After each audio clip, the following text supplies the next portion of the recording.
Blue Lock teaches you an important life lesson. That if you kick balls hard enough, you will stimulate evolution.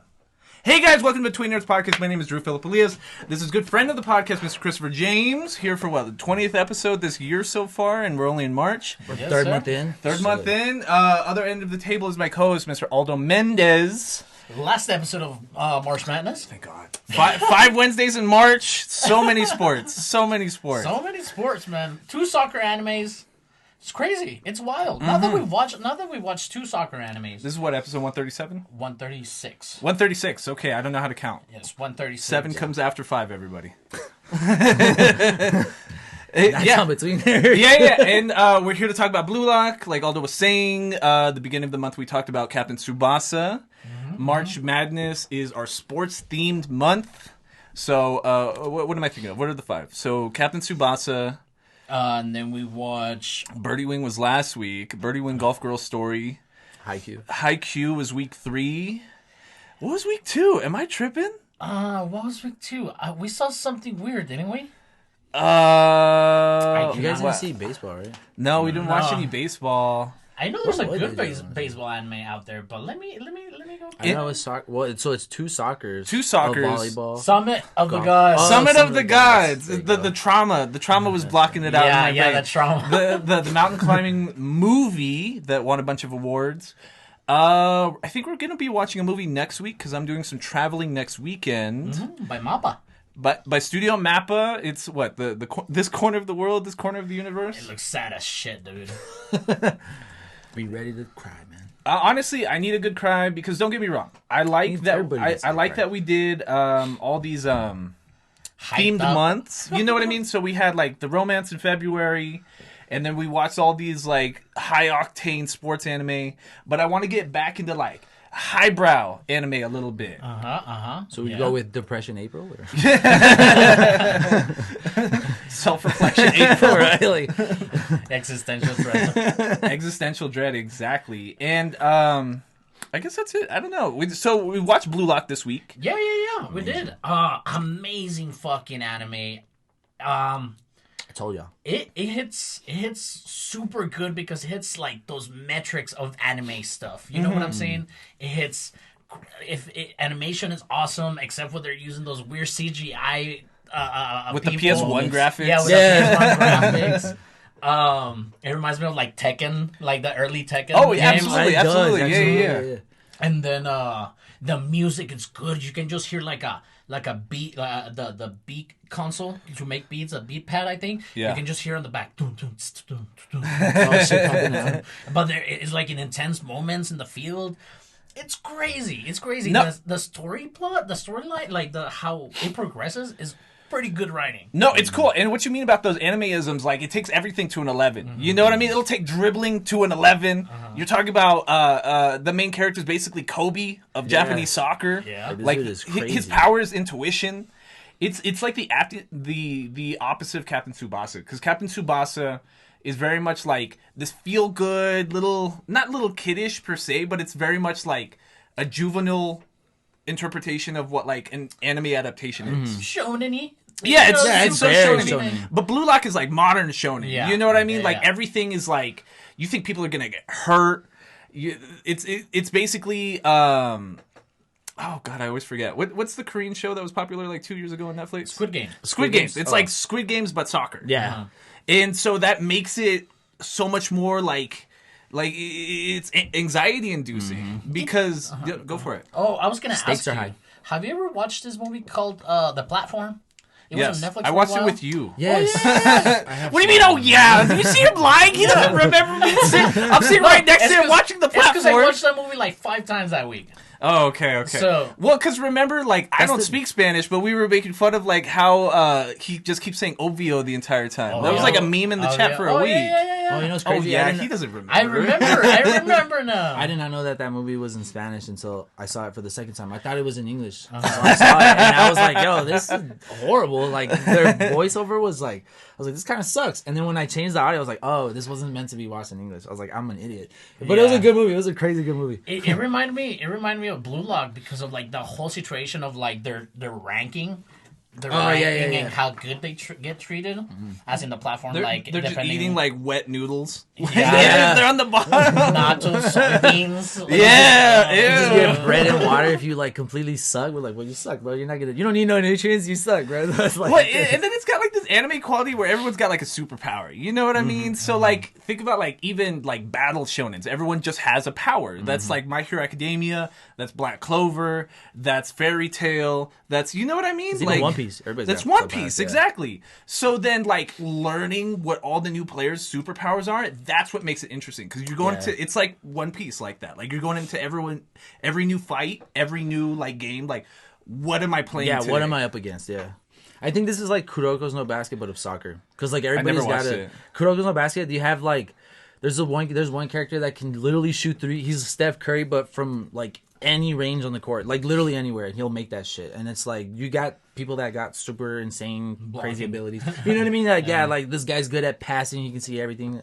This is what I think of it like that. And it's like super exaggerated in the same way where like a simple spin move, they make that shit like super incredibly fucking flashy. So it's like, it's cool, it looks cool. That's why I like it. They'll spend a full 30 seconds just breaking down a pass, just like, oh, he threw it forward, but then he threw it with enough spin that after 10 meters it's gonna stop right here. No lie, in that one, there was one kick where he kicks it with some backspin so that it lands and it bounces back. I've seen that happen in basketball where you can like spin it enough where it looks like it's going left and then it goes right. Like, that shit's impressive to do that shit. But goddamn, like the way they do it is like super over dramatic. You're like, goddamn, buddy. At the beginning it threw me off because I had heard that the Blue Lock was like Squid Games, but then like the whole like volunteering yourself to be in this like Blue Lock thing, it kind of threw me off at the beginning. What got me back was our protagonist. What's his name?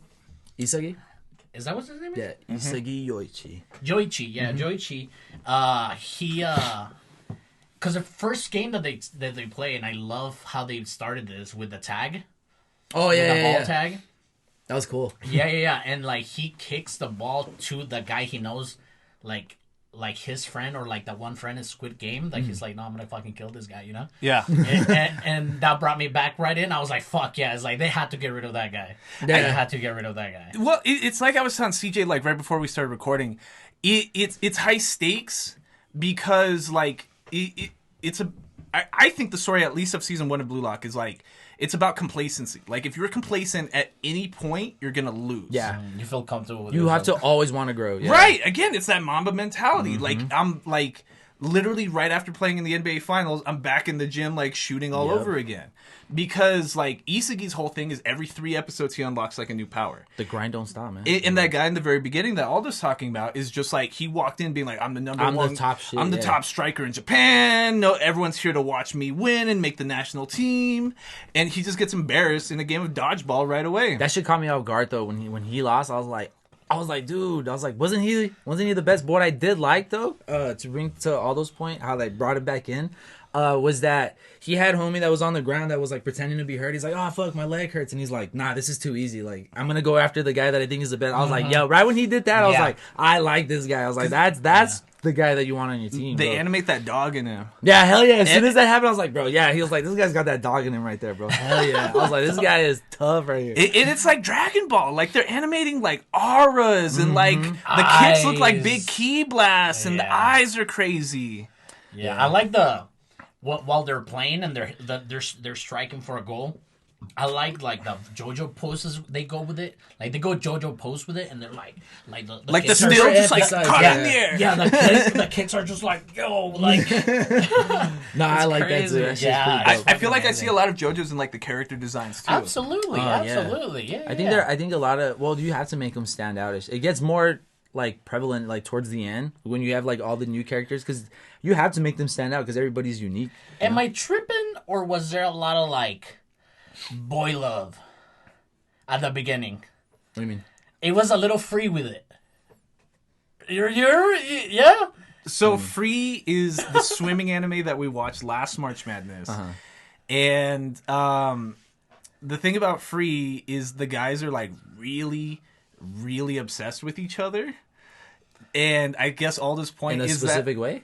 Like, no, like it'll be like oh man, nobody swims as good as you, bro. I want to swim next to you for the rest of my life, Oh, dog. okay, Like, you get what I mean? And like, I guess to Aldo's point, that's kind of what Blue Lock is in like a lot of it. You know, it brings up that guy that I was talking about, how the guy we meet later, their relationship with him and Rio and Nagi. Like, I was the same way where I was like, for the love of God, bro, you're obsessed with this dude, bro. I don't watch you no more. Yeah, Let it go. Let it go. Bro. Like, move on. The only reason when I bring it up is because this is where it kind of begins. Because once you know what, I hate that you brought that up because you know that meme about like anytime you lived with your parents and you were watching anime at home, the second they walk in is when something sussy comes up, right? So like I've been talking to Blue Lock all week with Karen, this and that, and we're hanging out Wednesday. I'm just like, I need to watch some episodes. It's the fucking bathhouse scene. Yeah. I'm like, no, and she's like, what are you watching? And I'm like, no, it's not like this. I promise. I promise. Hey, there's more action. I swear to God. I swear it's about soccer. I promise it's about soccer. The worst time, like, and Karen's just looking at shirtless. I swear. I swear. He's a bunch of naked teenage boys, and you're like, this is not what it was. This is not what it looked like. It's literally 1 second out of like the hours of this show. and what I was gonna say, once they showed that dog in him, once they animated that dog in him, and like he hits the ball and hits that guy that was comfortable with himself in the face with the ball, and he loses the tag. The other kid is like, "Ooh, you're just like me. I like your eyes." Bachida? Yeah, Bachida. Yeah, crazy. Bachida's crazy the homie. character. Bachida Yeah. Meguru. Hell yeah, bro. That dude is. Oh, hell yeah, bro. That dude's dope as fuck. Crazy. That kid is sick. I don't like. I didn't like that goofy kid, the bald kid, the one that was hurt. Oh, bro, I fucking didn't like that kid. Igarashi? Is that his name? Oh, yeah, dude. That kid was. Oh, bro, that kid was annoying as fuck. Bro. Now that we've watched 2 soccer animes, I can tell you that there's soccer anime tropes, just like the buzz-headed one. Oh yeah. The prone to injury. Mm-hmm. You know. Yeah. It's wild. The twins. Oh, the red hair guy. The twins is a thing. Yeah. Is it really? Is a thing. Yeah. I didn't know that. That was a big part of Captain Tsubasa. I think it's kind of like in twins. Haikyuu. Like there's in Haikyuu, there's twins. They have a twins. You'll meet them later, but there's twins that they have in there, and you're like, oh shit, that's cool. Well, and then it's always the same dynamic. Is that like because they're twins, they can play well with each other, and they pass well between each other? That's the same. Okay, then yeah, they have it on this show too. Eugenics shit, or what is it? Well, I mean, most twins are eugenics. Most twins are like that. I mean, I'm not a twin. Are they? I'm not that they're like on some psychic ESP level, but they can kind of like they're. Is that a stereotype or is that true? Aren't they closer to each other than most people? Like I had 2 friends back in middle school that were twins, and I swear to God, bro, you would think they would knew what they were thinking because like they were always on the same page at all times. Twins scare me. So I mean, because they're always around each other. You know what I mean? It's like the universe glitched. It's like right, the Matrix fucked up. And you're like, whoa, wait a minute. Whoa. That's how you know. I hate when they're identical. Like you know how when there's twins, just because they're born in the same hours, like, but they don't really look the same. It's okay, that's passable. But when they're identical, it's like, nah, sums up. That's how you know this is the Matrix. Yeah, like the government had to have done something. The government, like something had to have happened, bro. There's no way. Well, it's cool though because like it's about like so everyone's a striker though. Like this isn't even about like just being like a well-rounded soccer player. It's like no, dude. Do you want to be the star? Do you want to be the point guard on the team? Do you want the whole offense to go through you or not? Like, and that's like the very first scene is Isagi is like in his last game of his second year. Yeah, right. It's the last game of the regular season for his second year of high school, and like he's lined up right in the middle in his score zone and like can make this tying goal, but instead like he wants to be a team player right at the very end and passes the ball and then his teammate misses. So that's like the moral of the story. It's like, why would you trust anybody else but yourself? But yourself. You can only control your own actions, right? Like you can trust everybody else all you want, but then why didn't you take the shot? And then the homie misses anyway. So I was like, bro, that's who you gave it to and he fucking blew the shot? Like, dog, I would have been like, in situations like that, you have to be selfish, dog. Like, you just have to be. Because if anything, you can. Kobe would have taken the shot. Yeah, because at the end of the day, you can only blame yourself. If you miss, you can be like, well, fuck it. It wasn't your fault. It wasn't your fault. It was me. I fucked up. Jordan would have taken the shot. Jordan would have taken the. What's that Michael Scott quote or Mike Gretzky quote where he's like, You miss all the shots you don't take? Yeah. It's like, dude, there you go, man. Like, you should have taken that shot. Should have taken that shot. I really love the way that they discard and change the character dynamic through like the first episodes as they play the 11 on 11. Yeah. You know? and how they discard teams and stuff, but also in the later half of the season, how they do it with the 3-on-3, and then if you lose, you get to like what is it like called? snag one? Yeah, snag one and shit like that. That shit was That awesome. was dope. Yeah, that was dope. awesome because you're like, oh no, they're gonna leave, and then oh no, they're back with another team though. What's cool though is that even if you did lose, like you still had a sliver of a chance to like kind of come back, and then but if you lost it 2-on-2, like that's it. Yeah. You're done. The moral to the first half of season 1 is like to Aldo's point is they do like a round robin amongst like 5 sector teams or whatever, and then they lie and say what their rankings are. So like you want to be able to move up. So like if there's 5 teams of 11 in this one bracket, then they're all going to play each other, and only the top 2 teams are going to make it, and then the one with the most amount of goals on all of the other teams is going to make it. So that teaches you to both be selfish, like to Isaga's to the point about Isagi is that like he's not selfish enough, but then to also like kind of learn what it means to make like chemistry on the field and stuff like that. Yeah, and raise your IQ on the field too, because you're like, oh, who's playing? Oh, he has this, he has that. Where's he at? Oh, he's over there. He right jumps here. high, but my guy's faster. This guy's got to build like my other guy, but my other guy can score better. So like if he gets to the goal first, then he'll make it.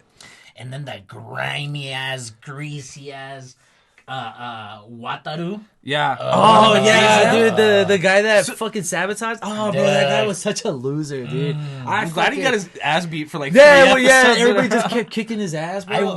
I wish it was Squid Game at that point because I wanted him to die. But I just. Yeah, I dude. mean, no, I would have been like, hell no, dude. Fuck that guy. Well, all those goals were cool though because like Isagi had never even thought about like. That's where we learn he really does have that dog in him. It's like they start to animate like this green aura around him whenever he's like awakened, like on the field, and like there's a lot of puzzle imagery. Like honestly, after a while, At first, I thought it was cool where they show the same scene a bunch, where it's Isagi like turning into puzzle pieces, like physical puzzle pieces, and he's breaking down a scene and he's deconstructing what he thought was happening on field, and then reconstructing like his image of the field. You see that first few times and like that makes sense. That's cool. That's like chess or something like that at that sick. point. That was sick. But then they show that same scene every episode for 24 episodes. And it's like, okay, we get it. Yeah. I get it, bro. Like I saw Sailor Moon as a kid. I understand. If they're gonna do it, they should just do like a quick like little flash of it and be like, okay, we get it. He's like deconstructing the situation in his head, so we know what he's doing. But like, don't just sit there and like have him decompose the whole entire. I don't want to see him break the whole puzzle down, man. It's the same puzzle every time. And did you guys notice that they kind of try to use math with it also? Yeah. But it's like that's not how a puzzle works. Kinda, oh yeah, where they're like this plus this times this equals this. Yeah. Okay, what the fuck? Yeah, it was weird. If I use Bachida's dribbling skills and my spatial awareness, and I multiply this, the circumference becomes greatness. And I was like, all right, yeah, man. Why couldn't you just say we can work together, man? You know, it works the same way. Oh, but then like the high stakes about the whole thing is that like if you're eliminated, then you can never be a part of Japan's national team. Oh, that's right. So if this is the top 300 like strikers in Japan, like young kids, people that aren't actual professionals yet, like their dream is to be a professional and be on that Japan Like, why are you playing team. soccer? If you can, Right. So to be eliminated early from that sucks. Like you are like yeah, if that's your dream, you should take that risk. But if you lose, that's it forever. Like you need a new hobby at that point. It's even crazier to think that these guys are just teenagers. So it's like you're They're telling like you're 17, you're telling like a teenage kid like, hey, you can never make the fucking team loser. So it's like just give up.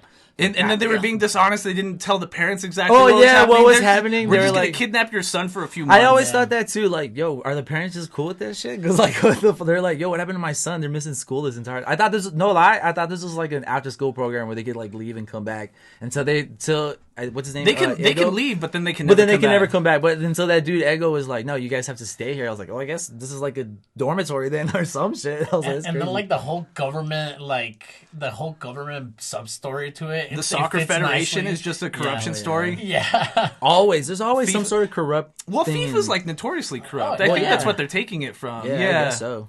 This is like even like the Japan national team is just like a bunch. Well, you know what I think is cool is that they highlight actual players. Like they do talk about Messi. Ronaldo. They do talk about Didn't Ronaldo. they talk about Pele. Pele at one time? Yeah, I Yeah. saw Pele on there. I was like, oh shit, that's sick. Like even so, I think the main guy is Ego early, the guy running Blue Lock. And he kind of looks like Isagi. You know what I mean? They both kind of got this bowl cut going on. Looks like Mandark. Kind of. Yeah, he looks like Mandark a little bit, but then he's just got like these glasses. But he's just like when they animate his eyes, you see that he's got that dog in him too. Like it's a void. You know what I mean? He looks sickly too. In this show, they call it the monster. They call it the monster. But you know what it means. They got that dog in him. Like, no, that's exactly what it is. And it's about like not only like overcoming your monster and like eating people's other monsters. It's about like it's about like trying to like self-contain your own talent to a certain point, like how to like use that edge to your advantage, because like some people will be self-destructive with it. We see it a couple times where people are just like, no, I've got that dog in me, I've got that monster, everyone else is a bitch, but then they end up losing because like they don't actually understand what it means to use that to their advantage. One thing I like about Isagi is like it demonstrates more later on, but that he's willing to like discard everything that he knows, and he's just like every single game he'll be like, I'll throw it all away. Yeah, he's just like, you know what I thought works obviously isn't working. I'm gonna try something new, and then he'll see something that's on the field. He's like, I'm gonna try that, and it ends up working. I'm like, dude, that's Isagi never starts a game in the lead. Ever. No, never, bro. Never. The point to every single game of Blue Lock is that he's getting blown out and then has to come back. Yeah, he always has to come back and just crawl back, and I'm like, hey, but that's tough. That's dope, because like it shows that he's, what does that one kid say later on? His best thing is his adaptability, which is very true. I was like, oh hell yeah, this kid is willing to just sacrifice a little bit of himself in order to like learn more and gain that edge. I was like, yo, that's the type of person that you want. Well, because I think he realizes early that he's got a lot of physical limitations. Yeah, like he can't defend that well because he doesn't have the stature for it. He can't receive as well as some other people contested shots because he's not that tall, and he knows he's not that fast. He's not that fast. So like he like raw like technical ability, he doesn't have it. Like all he has is his IQ all the time. And like, and I think that's funny because my first thought when I saw something like that is like, okay, well, so he's just standing on the field, not thinking, you know? like thinking and just not taking an action for long periods of time. And then they animate certain episodes where he's getting like the ball taken from him because he's like, why are you thinking? Yeah, like, he's make like, an action, bro. He's like, you gotta move, bro. Like, we're playing a game right now. What the fuck are you doing? I thought that was cool too, because you know, there's so many times in like anime where you're like, bro, how long has this guy been fucking standing there? It's been like 30 whole minutes. And then it's like 5 seconds later. It's like, there's no way that was 5 seconds later. But in this one, they're like, hey, dumbass, like, you're in the middle of a game. Like, you got the ball took from you. The uniforms were pretty dope, too. Yeah, they're sick. Those are sick. The bodysuits, and then they just put on a colored jersey. The jerseys and the bodysuits. Well, like how like some of the jerseys are like red and blue, and then white and blue and shit like that. Or the green ones, those were sick. Yeah. The black one is pretty dope too. Yeah, the black one, the Nagi's first team. Yeah, those were sick. Yeah, that one was sick. Those are my favorite. Where do I get these? Right? Like, can we order those? Yeah. Because you can order Haikyuu jerseys. Well, me and Alder were talking about it during the World Cup. The mangaka Muneyuki Kaneshiro had designed the Japan national jerseys during this World Cup. That's right. Is that the blue ones that they're wearing? Yeah. I forgot. Yeah, that's right. Did you see in the stands where they did the Luffy like flag thing where they turned it over and it was his hands? I thought that was sick. During the World Cup? I thought that was dope. I was like, man, big ass nerds. Japanese people are so polite. Yeah, I was like, they cleaned up for themselves after all the World Cup games. At the baseball World Championships, they handed around like a home run winning ball so that everyone could take a picture with it. Are you serious? That's crazy. I didn't see that. No, I did not see that. That's classic. Yeah. That's dope. So bro. like literally, one of the Japanese guys like hit a home run. So then you see everybody taking a selfie with it. Like, that's dope. But then every American game, you just like give that punching little kid and take the ball. No, what's that one video of that kid where he caught one and then he swindles that one chick where he gives her some random ass baseball but he keeps the real one? I was like, bro, that's everybody was like, oh, that's funny, but everybody else here in Japan, they're like, oh, let's all share that shit. I remember there was a baseball one too a long ass time ago where the whoever the batter was let go of his bat and it went all the way into the green wall. And then, like, two dudes from the main row grab it at the same time. You can see it in the video. Some dude on the back is coming from, like, way up high and grabs it, too. And they all play, like, paper, scissors, rock. And the guy from all the way up there ends up winning the bat. Oh, shit. They was like, bro, you weren't even part of this. Like, what the hell? That's cool. Honestly, there's a lot of sports anime we haven't watched. We haven't watched any of the baseball ones. We haven't watched the Prince of Tennis. None of the boxing ones. There's like 2 or 3 basketball ones. What's that one? Hajime no Ippo? It's because we talk about it all the time. It's just like it doesn't have like strict like arcs or like seasons, so it's just like just boxing matches, just sitting down and watching 50 episodes. Yeah, and so it's like, you know, so it's kind of hard to break it down for the podcast because we record an episode every week. No, yeah, that one I get. We'll figure it out eventually. Aren't they? Don't they have like OVAs? Maybe you should like just watch the OVA of them. Maybe, or if there's like movie adaptations, like the Haikyuu ones, how there's like a movie for every season, basically. But anyways, Blue Lock. I don't know. The first team was cool. The first it was cool because they all sucked. Like in the first selection, they're Team Z, which means they're the lowest ranked bottom teams, of the barrel. The bottom of the barrel. All the worst players on this one team. But then they're all kind of convinced that they're good. You know what I mean? I like that Ego calls them, what do you call them? Diamonds in the rough? Something like that? Yeah. I thought that was cool. Honestly, I feel like I used to have nightmares about that diamond in the rough scene in the first Aladdin, like the 90s Aladdin. With the Jaguar? Yeah, where the Jaguar cave. That was like creepy. Diamond in the rough. No, that I no lie. I used to, bro. That's crazy. I used to get scared of that too. I don't remember that. At the beginning. I was thinking the other day about how like scared certain scenes in Disney movies used to be. Like, did you ever see the Black Cauldron? The 1987 Black Cauldron? No, yeah. There's like a scene where like all these like crazy animated skeletons come out and they're all glowing and green. Freak you out? It freaked me out as a kid. No, the one from Aladdin, that one genuinely freaked me out. It was with the merchant, right, where he was just like, "Oh, I'm gonna steal us for myself." He's like, "Ha, bitch, got you." No, exactly. Yeah, yeah, that one actually genuinely did scare me. Damn. Blue Lock isn't scary though. No, Blue Lock is not scary. It's awesome. Scary good. Scary good. Yeah, scary good. And it's cool because their team sucks. You know what I mean? Like, they don't even know what, like, 3 of their guys do for, like, half the season. Because we don't even realize till later what Chigari's, like, power is. And as an audience, you don't really realize that this is the way it's going to go. So you're like, oh, shit, they found some, like, new power. And then you're like, oh, another one? Oh, another one? And then you're like, oh, okay, this is what it is. What's the guy's power, the one with the white and black hair? Gugamaru or something like that. He's tall. He was all the tall ones are just tall. Because he just literally would use his face like almost all the time. He would always have like a red mark on his face because that's all he would use was his face. Well, because he's taller than everybody, so if there's a contested shot, he can just he hit could it. probably just get that. Okay, so I guess. So I think even the goal he made like was a headshot too. Yeah, where he just did he make? No, he did make a goal. Yeah. He made one. Yeah, because I remember his nose started bleeding a little bit after that one. Bachida's dribbling. Kunigami's like good at defense because he's big, and then he's got like this unstoppable like his shot. Yeah. The mid-range shot. His hero shot, whatever it's called. Igarashi is just the one that gets beat up. Oh, the little bald head kid? Yeah. Oh, bro, that kid he's just the one that... I don't think we ever saw Raichi's, did we? The one with the shark teeth? He's just mean. He's just a mean motherfucker. Well, supposedly, didn't he say like he's like I'm a really good striker, but they used him for defense in that moment. Like so, how, he only demonstrated how good Yeah, he was. A good defender though, even though he was a striker. I was like, yo, this guy's actually really like he's tough. But we haven't seen something specific for him. Because he's still at the end. Yeah, he made it to the 3rd selection. Yeah. Him and Gugamaru, which is kind of shocking. Iyamon did make it, the guy that they bullied into being the goalie the whole time. Oh yeah, I felt bad for him, bro. No lie, I was like, bro, come on, like do better as a goalie. I know you're a striker, but like do better, bro.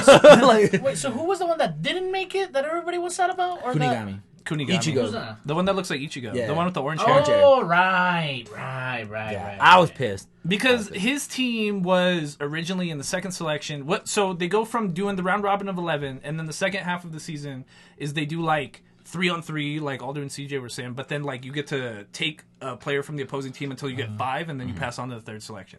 So Bachida and Isagi got through like the qualifying round in the 2nd selection early. So they were in like the top 5, 6, and then they were able to make a team with one of the best strikers from the round robin, Nagi. Yeah. Which left out everybody else from their original team that they like Shigari and Kunigami. I like when they first introduced Nagi, because what's that guy's name? The one that betrayed everybody? Kuon? Yeah, I like when he goes up to them, right, and he's like, please, like, I can sell out the whole team. I'll tell you all their powers, what they're good at. I like how Nagi was just like, bro, we don't need that. Like, we can beat y'all without that shit. And I was like, they were like, get the fuck out of here. I was like, bro, why is this guy such a fucking loser, bro? Like, you got your ass beat twice already, and you're trying to do it again? Like, what is wrong with you, bro? And then Shigiri also made it to the end. Shigiri was our speedster. Our incident-prone character. Yeah, he was our MCL tear or ACL tear, whatever ACL it was. tear, full ACL tear at like 14 years old. At a young age. Crazy. Do you know how hard you have to be like jutting from side to side to like have a full ACL tear at 14? Like 3 students of the basketball team at the school I work at, they're in crutches because one of them had to have 3 surgeries on his knee because he fucking fucked up his knee, dog. John, it's not that serious at that age, bro. Yeah, it's not. It's not. Dog, like, wait till you're at least in college, bro. Then it gets a little. Well, it's like that one guy on Kansas that had a full-on heart attack, like in a season 3. Oh yeah. So this player, like his freshman year, had like just a flat-out heart attack. Like he just passes out on the court. The game hadn't even started yet. He's walking out on the court. You just see him fall over. I do remember that. And like he could have taken the NCAA's like insurance money and got $5 million, but then he could never play college again because then he's an insurance liability for NCAA. He bet on himself, declined the $5 million, and like played out 3 more years, and then he was the top scorer on Kansas's team this year. That's just wild. That's real. That's like that's real. He's got putting that dog down in him, $5 million to be like, nah, I'm betting on myself. I got this. He almost Dave Chappelle that. Dave Chappelle turned down $50 million. I mean, not close, but that's crazy. Did you see what's his face that used to host the Daily Show, like bitching about how Comedy Central offered Dave Chappelle $50 million? The guy that used to host Stewart? Jon Stewart. So they were. Oh yeah, I do. They were doing some awards show. They were talking about. It was the.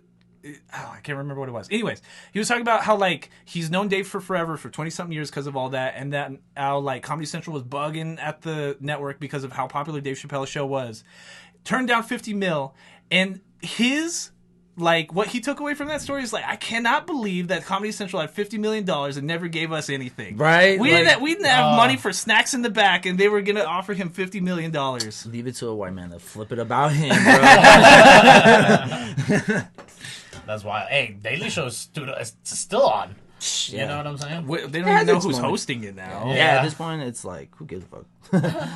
I don't know anybody who watches Daily Show anymore. No, yeah, not at all. Jon Stewart. No, not at all. Anyways, Blue Lock. Blue Lock.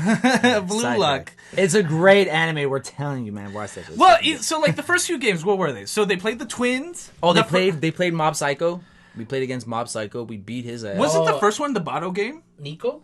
No, wasn't that the... Isn't that the second one? So Nico's the one just bangs, like they can't see his eyes. Yeah, they can't see his eyes. But he can see the field, so he's like kind of the same as Isagi, right? He's like he's the great value Isagi. No, because Isagi's the great value of Rin, kind of. So he's like what, Kmart, I guess? Like even worse. Not even in existence. Yeah, he's like the Family Dollar version of this one. Yeah, the Circuit City to his Best Buy. So he's got a little good vision, you know. He's got eyes, I guess. And then we beat him. Then they played Bato. And then I think after that's when they play King Bato, and then they fucking just get smashed because he's just like fucking ruthless. Just quarters for midfield or something. Shit like that. To me, he reminds me of like Ron Artest. He's just out there to beat everybody's ass. I don't give a fuck. Because Ron Artest is good. Like he's gonna elbow the shit. How Birdman used to be on the LeBron Heat teams.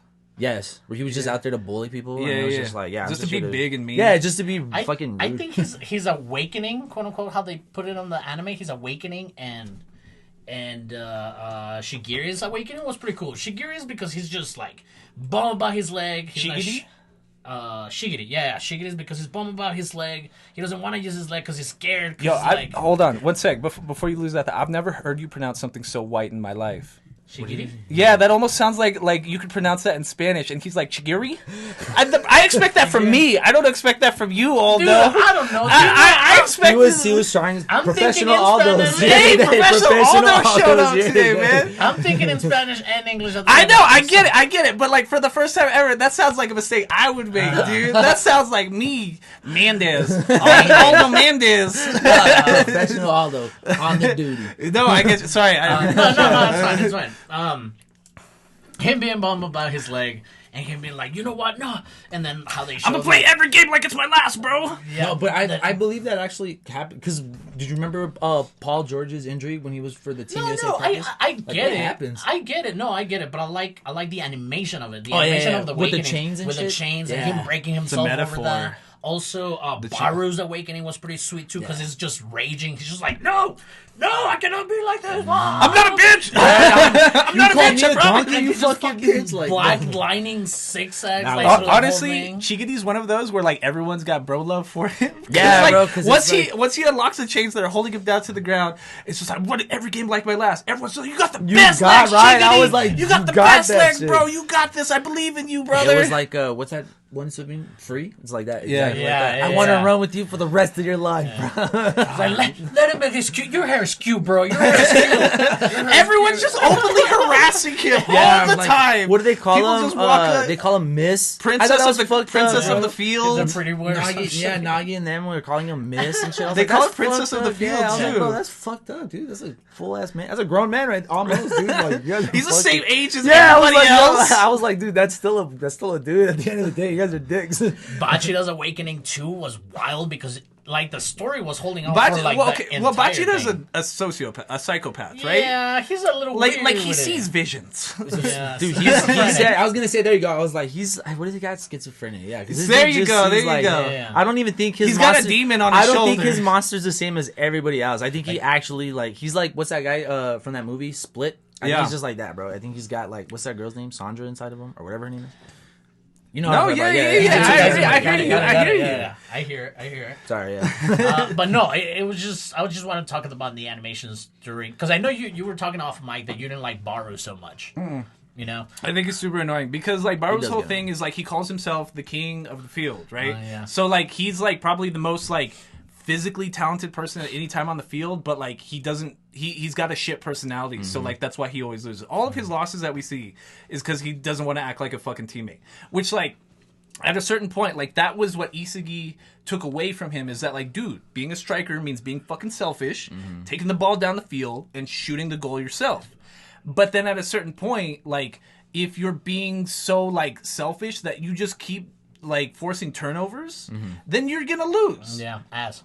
Yeah, and like that's how Isagi, once they're on a team together during the 3v3s, that's how he learned to like that's how he grew, is that like if I keep bullying Baro in the sense that like he feels like he needs to do better because he doesn't want to look like the third best player on this team, then like I need to keep doing better, and he's got to try to show me up, and then I'm gonna show him up, and that's how we're gonna win this game.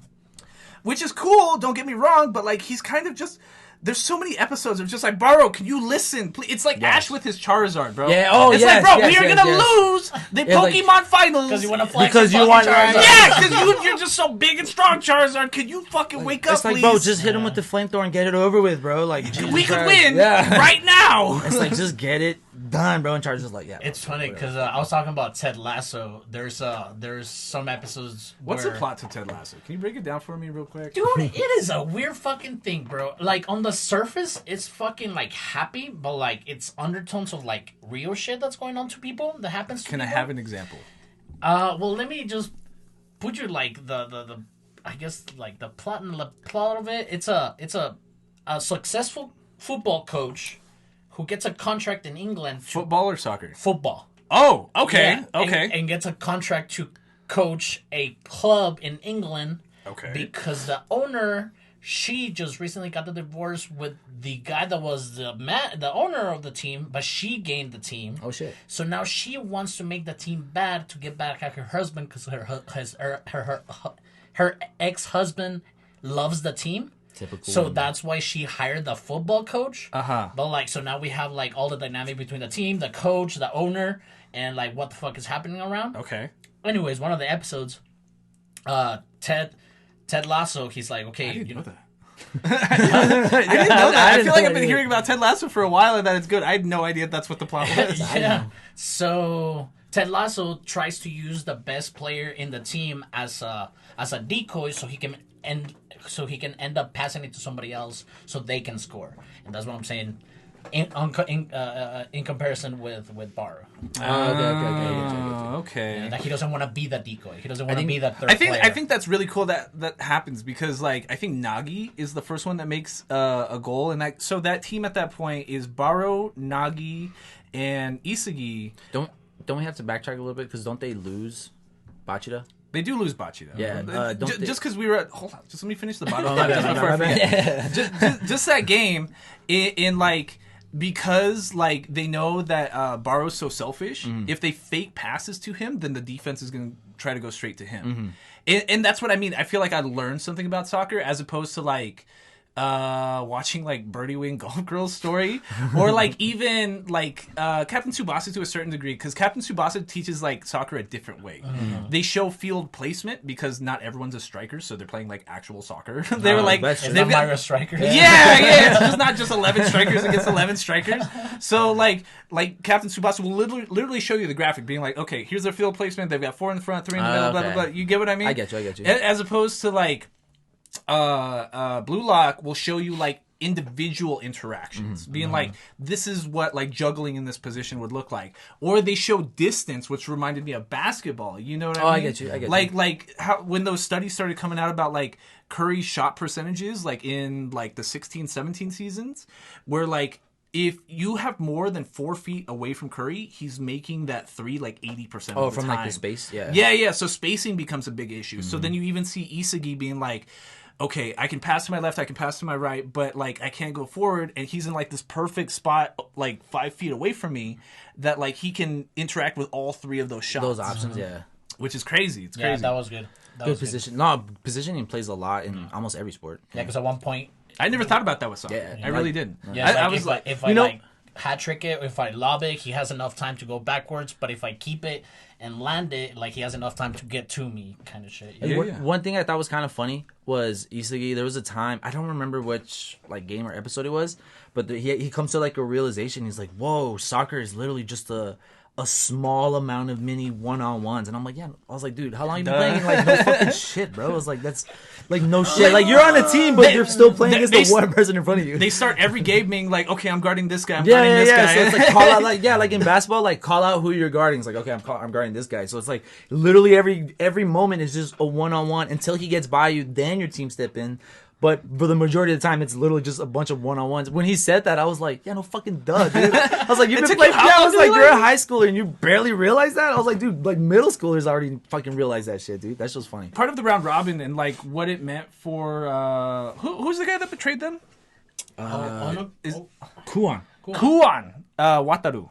He a big reason why he was able to betray them is because when they played the Twins and like they thought that they were able to cheat their defense, and it was kind of like every time it went to Kuan, like they were letting him score because he had an inside deal with them that was like, hey, you let me get a hat trick, you let me get 3 goals, then like I will purposely stop playing for my team and start playing on your team, so that like I can move forward because I have the most number of goals on Team Z. I think that was one of the exemptions. And then you guys right? will win the actual game. Yeah. Yeah, one of the exemptions was like even if your team gets eliminated, if you on your team was the most goals scored, you would still advance, which was pretty cool. Which gives you a good incentive to actually want to score goals, because that's the point of a striker, is to actually score goals. And then that was their draw. Yeah. That was their draw. Oh, that was the draw one? That was the draw, okay. Because that's the game that Chigari realizes that, like, hey, I shouldn't be, like, chained down to the floor and I should play the fucking game. So then they get one more goal after letting them get 4 in a row. And then it's 4-4, and then that's a draw. And then that's where they beat Kuan's ass. Oh, I do remember that. Because then he's just a snitch. He's just he's just a little. And he's not even playing. He's just like in a corner, just standing, doing nothing, being a little weak ass bitch. Gross. And then that's when he introduces himself to Team V, I think, and that's like Nagi and Reen's team. and Rio's team, yeah. And was it Rio? No, Reen's the other guy. Yeah, and Rio's team, and then that nerd with the glasses. Oh, the other speed guy, the left. Wasn't he like a left footer or some shit like that? I don't know. But I know what you're talking about. The guy that was... the one that they make fun of for being stupid, but he always tries to use big words to try to seem smarter than he actually is. Okay, yeah. I don't remember what his name is. Yeah. You know who he reminded me of? Is that guy from My Hero Academia.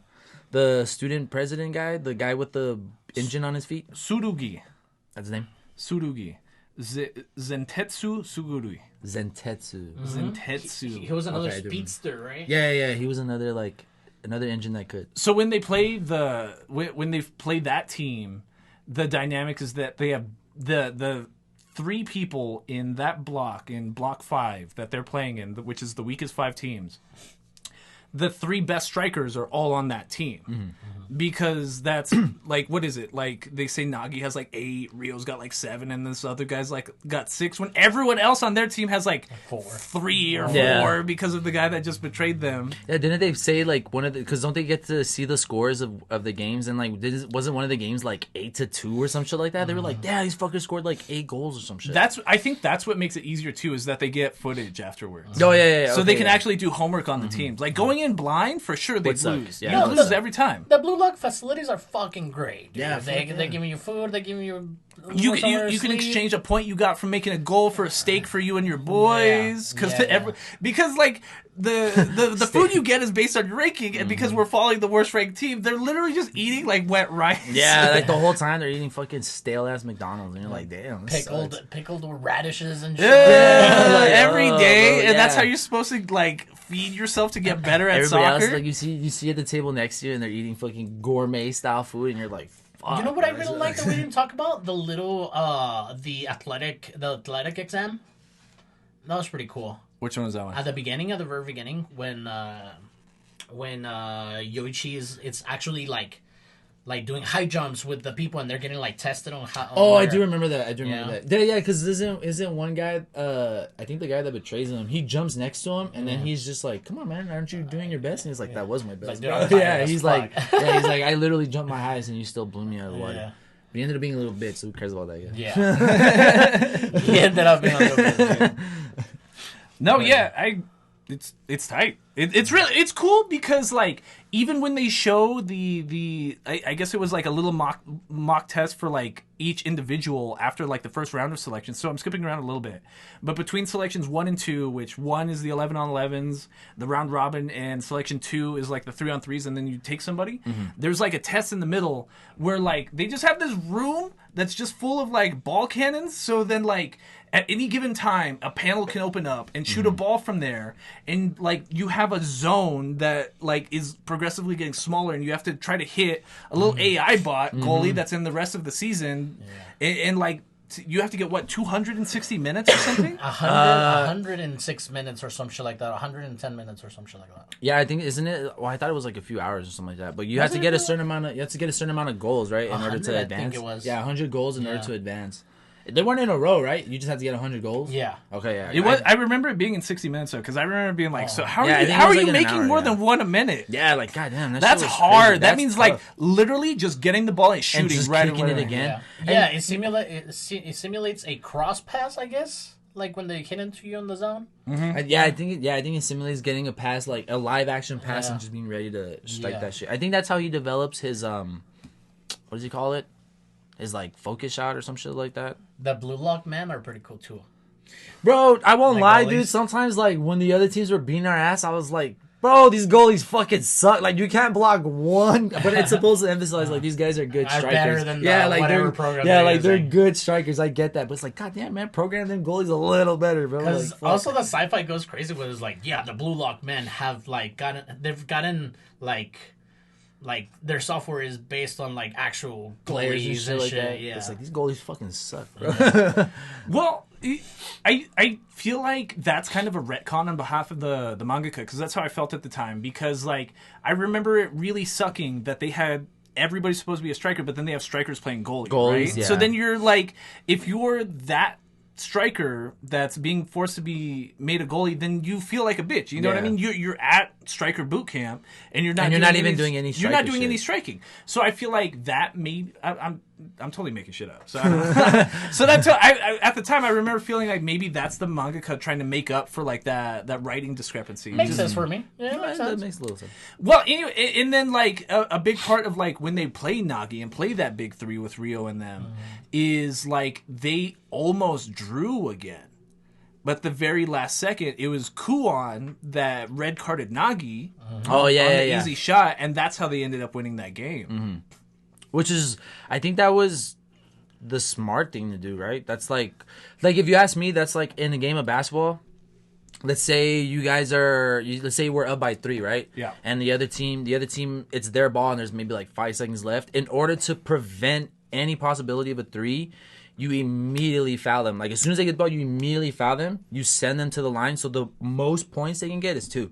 because you can only score 2 free throws. So you kind of guarantee that they're fucked. You know what I mean? So I thought that was kind of the same situation where he fouled them and red carded them on purpose so they could attempt a free shot. And that whole game, they were only playing with 10 people. Yeah, which is impressive. That's tough. Well, it was, 12 on 10, right? Because he technically wasn't really doing anything for him. Well, it was 11 on 10 because as opposed to the other one, which was 12 on 10, where he was actively helping the team with the Twins. Oh yeah, that team he was just like standing in the corner and just like feeling bad for himself, being like, oh, everyone just kicked my ass for a week. Even like, his backstory was kind of weak, bro. I was like, all right, bro. He's got a backstory, just crying in the locker room. Yeah, because don't get me wrong, like I can understand being pissed that like you're passionate about the sport and everybody around you is like, nah, this is just for fun, like, and you're like, fuck, that fucking sucks. But that should make you want to win. As soon as you realize that everybody else is like has the same drive as you, that should make you want to play more. I feel like that's also why I didn't like Rio and Nagi's like backstory either.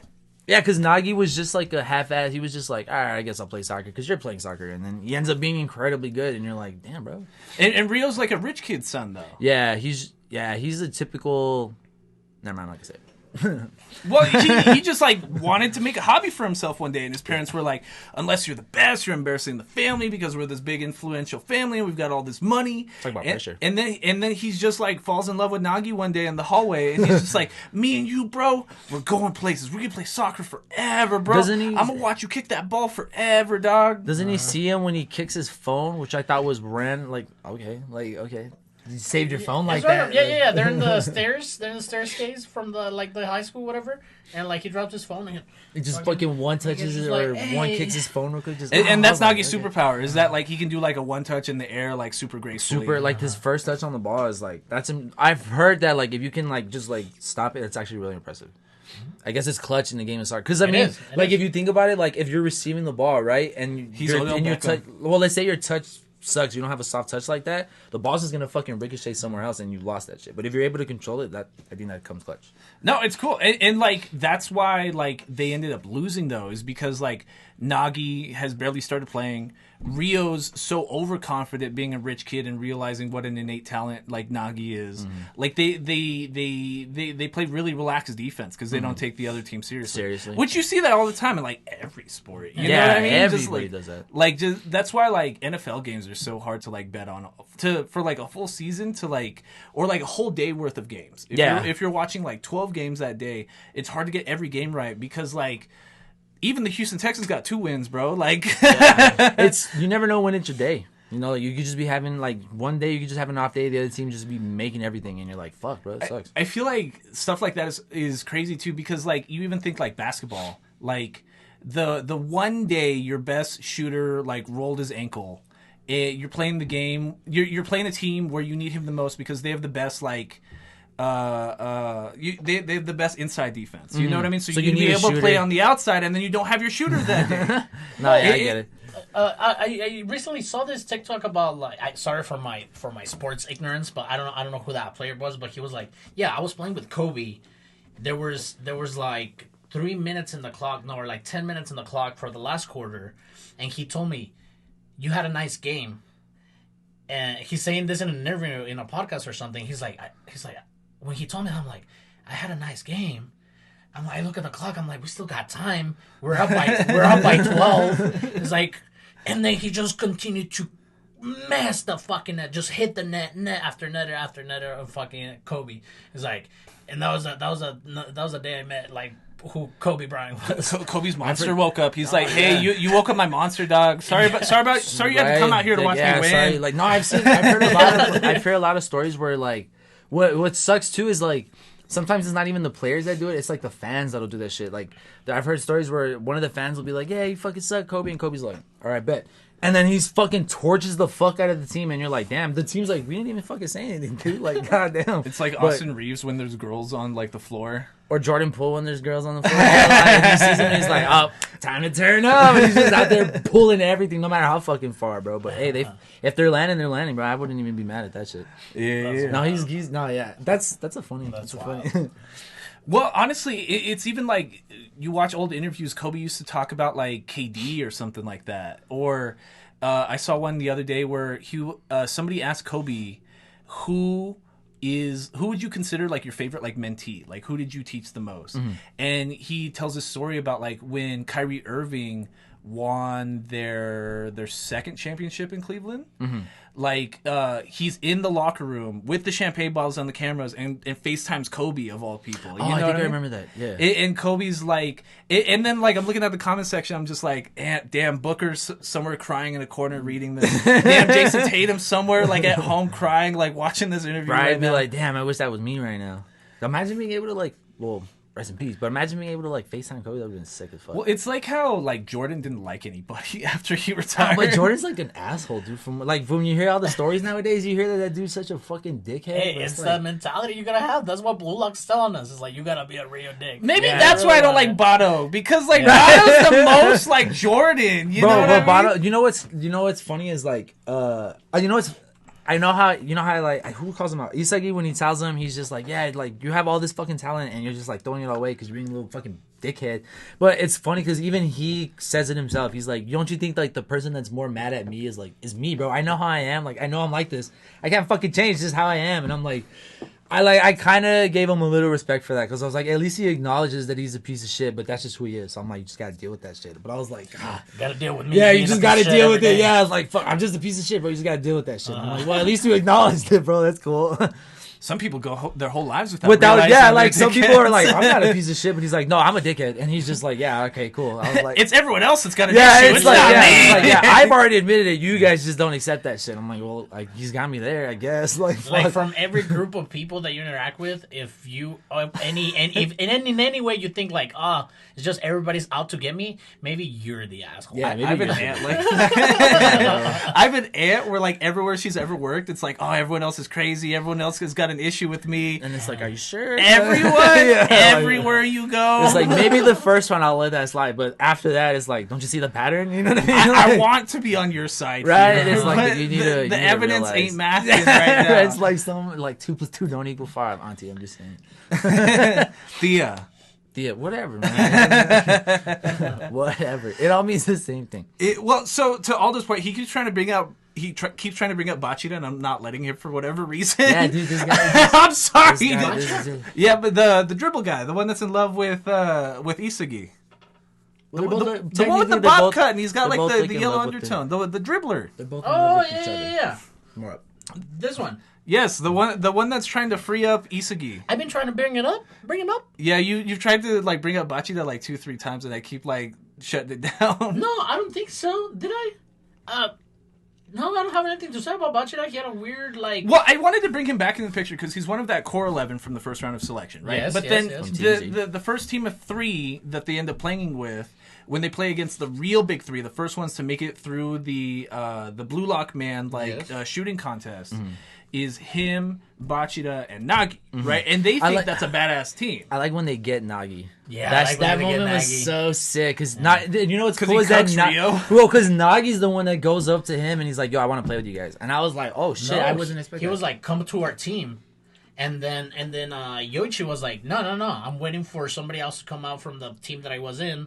So and then he was like, and then he's like, no, I'll go to you. Okay, fine, I'll go with you. Okay, I remember that. And then that's when fucking... That's when Rio was just like, Rio's what? Rio's Nani? Like, freak the fuck out. Ball, dog. You're going to leave me right, out you're gonna here leave me after everything we've been through? And I'm like, bro... Jesus Christ, shut up. But I mean, I get it. If that was, well, I don't even know. I taught you soccer. You wouldn't be here without me. Yeah, if it's like, bro, like, I was the reason why I put you on, bitch. Like, how are you gonna do that to me, bro? And then Nagi's like, listen. It's not me.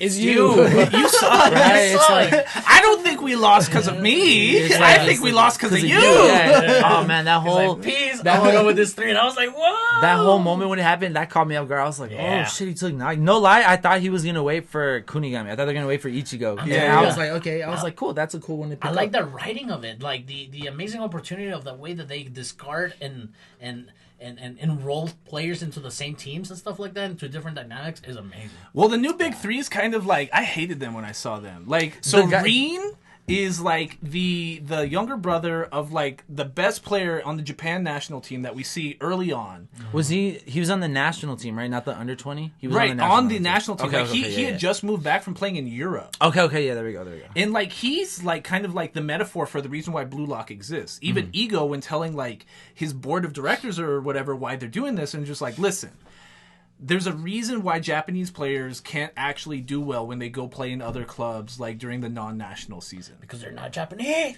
Well, it's a cultural thing, and like he's making like I think it's really cool how they're like kind of how like the writing's picking on Japanese culture. He's like, dude, we're pacifists. We want to pass the ball. We don't want to be aggressive. We don't have the best striker in the world because we're not playing like that. Yeah, you know what I mean? We're playing Japanese soccer. That's not how the world's playing soccer right now. Like, there's a reason why this guy, who's the best player on our national team, just had to move back because he couldn't fit in with that culture. Right? It's like, bro, we're taking layups and these guys are doing fucking East Bay dunks. Like, come on, step it up. No, for real. Like, we are like we're just us, and they're LeBron in 2014. Yeah. Like, we can't play against that. You know what I mean? On, dude. Like, we're playing small ball. They have LeBron James. Yeah, bro. I'm Mario Chalmers, and they're LeBron James. Like, we need. Did you see that interview of Mario Chalmers trying to say bro, nobody was afraid of LeBron? Bro, he's the reason. He's the reason why you have a ring, bro. You need to. The only reason I remember Mario Chalmers like that is because I played a butt ton of 2013 of NBA 2K13, and like for whatever reason, like Mario Chalmers' shot always made it in. So like that game was ridiculous, and like my roommates wouldn't play with me if I would play with the Heat because it was like you have D Wade, LeBron, you always go in the middle, or like if not, you're just gonna dish it out to either Ray Allen or Mario Chalmers and you win. Like so you scored no matter what. Like there's no way to play around that. Hey, but they were a good team back then. They were amazing. But see, that's Ego's point. Like with his board of directors, it's like, dude, I'm trying to build LeBron in a lab right now. I'm trying to build. I'm building Michael Jordan in a lab right now with consent. His parents said I could just abduct him. That was what diffused the whole situation. It was like, oh yeah, I got parent signatures. And he's like, yeah, that's all right. And all the board were like, yeah. oh, okay, well, if you say that, that's cool. I guess so. We can't get sued. All right. Right. As long as we don't lose money. But then we're talking about like how like sci-fi the facilities are, and I think it's funny that comes up in conversation. They're like, you're spending how much? Yeah. What are you talking about? How much did they pay the world for? $100 million each? Like, God, you're like, bro, how much fucking money are you spending on these motherfuckers, bro? Yeah. That's insane. That's a lot of. Well, 100 million yen's a mil. But still, that's a lot of money. Like, to fly somebody out for a week and just do like scrimmage games, just to whoop on some teenagers' asses. Like that's crazy. When they called the top 5. Yeah, like bro, they're literally playing against teenagers. Like that was crazy. But, I like that though because it equalizes everybody again. Because it humbled the fuck out of everybody. Because if we've seen like power scaling after power scaling, like that episode just equalized everybody again. Yeah. Let me ask you this: you think every other team scored, or you think Isagi's like one of the only ones scored? I doubt it. Yeah. So what they're talking about is like after the second selection, once they make a team of 5, they play another 5-on-5 game, but against the 5 best players in the world. So they have a dude from Brazil, Argentina, Spain, France, and I think it was the Welsh flag, so like England basically, and the best French players. Wait, my math is wrong. No, that's 5. I think you did. Is that 5? Okay. So. I was like, no, I think you did. I can't count past 4. My bad. But like to that point though, is that they just whoop on everybody. So they have like the most well-rounded team ever, like this giant Brazilian dude, just like that can also jump really high, so he plays amazing defense, always receives the ball. You can't outpace him. Bro, he everybody's pretty much faster than everybody else. Yeah. Like, it's the exact same powers of every other team we've seen, but, like, 2 and 11. Kent, Yeah, we thought everybody was just like, oh, they're there. They're at a 9. They're at a 10, whatever. They just upgraded their powers and just like, nah. Just kidding. You don't even realize. It's like when Android 17 and 18 come on the scene for the first time and just whop everybody. Yeah, when they break Vegeta's arm. I thought that was, oh, man, they always do my man dirty like that on that show. In Z, they did. Z, they always break is the same arm, too, huh? The left one, right? Yeah, he always just fucking crumbles it up like that. Yeah, like, that was bro, why do they do that to him? It's like Yamcha in his weak ass pose when he's always fucking dead. It's always the same thing. It's like, bro, they do him so. I wish Dragon Ball was good again. I think Super's good. Are you telling me that you didn't like the Dragon Ball Super superhero movie? But like, I wish it was something that I would want to watch like all the time. Like Z was. Because Z when I was a kid, I watched all of the Super show. I guess I did too. Well, I remember the tournament. The Tournament of Power? Yeah, I saw all of it, when it was coming out weekly. But it was like, I was more hype, I guess, like, because I was more in my kid You watched brain. all of the Trunks season? Yeah, when it was Goku Black and all them. Yeah, I saw all that. Yeah, that one was pretty cool. It was like something new, it was something fresh. I like that one a lot. Cool. Yeah, that one was really cool. What was his name? Zanzetsu or whatever. Zanzetsu. Yeah, I thought that was cool. I thought it was really cool.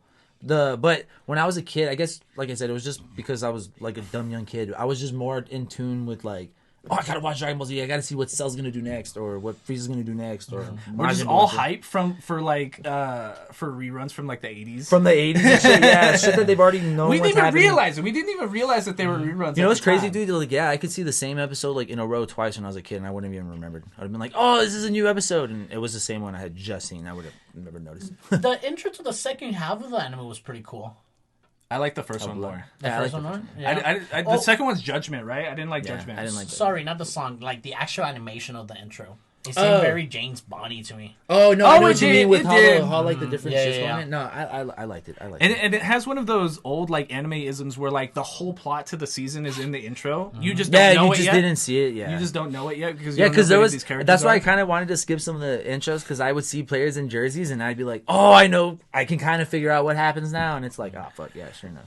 Well, and like Reen's a really big part of that intro because the whole second season is just like them trying to get revenge on Reen after he took Bachida from them. Yeah, so they play against the first half, the second half of the first. So they play against the 3-on-3 with Reen, that fucking glam guy, the one that you don't like, and then the fucking Brock Lesnar of fucking soccer. Apparently. The buff dude, that Takemitsu. That fool was off-putting. Dude, that guy was so awkward. Like I'm like, bro, why are you like that? Like you're so. He's just like, oh my god. Yeah, I'm like, why are you such a wimp? But this dude like flexes muscles. Yeah. I'm like, okay, bro, you're tough, bro. Like, man up, dude. What is wrong with you? That's crazy. His eyes are wild. He just has dumb boy strength. Yeah. Yeah. So they play against them. What, Aldo? What? What's so funny, huh? Nothing. Yo, what was that? No. So they play against them. His name is Adiu. Jube. Yeah, because they make fun of his name because he's like, "Why do you have an old man samurai name?" Oh yeah, that's right. It's not I know that Jube. He's like, it's not glamorous. Yeah, he's like, it's not glamorous name. He's like, you stupid. He's like, what's his name from Flamboyant. What do they call it? From Demon Slayer. Our boy? Yeah, our boy. Oh god, I can't. I say his name all the time, Uzui, and now I can't remember it. It's not Uzui. Yeah, Tengen Uzui. Okay, there you go. Yeah, him with his fucking pizzazz. Like I like that shit. It was really cool. But he does. He's a JoJo character. He definitely is a JoJo's character. Everybody's a JoJo character. No, but this guy literally, I think he came from JoJo, just like how Kunigami came from Bleach. He took a day out from being a Soul Reaper. No, that's actually Ichigo in his real life form. Like, not when he's a Soul Reaper. That's him in his human form. He's actually a good soccer player. Because doesn't he actually play soccer in the anime? Like, isn't there like a filler episode? Yeah, I think there is a filler episode where he plays soccer. I was fucking right. Look, he just took on a new hiatus, and he's Kunigami for this fucking shit. But when he goes back, he's Ichigo. I'm onto their shenanigans, bro.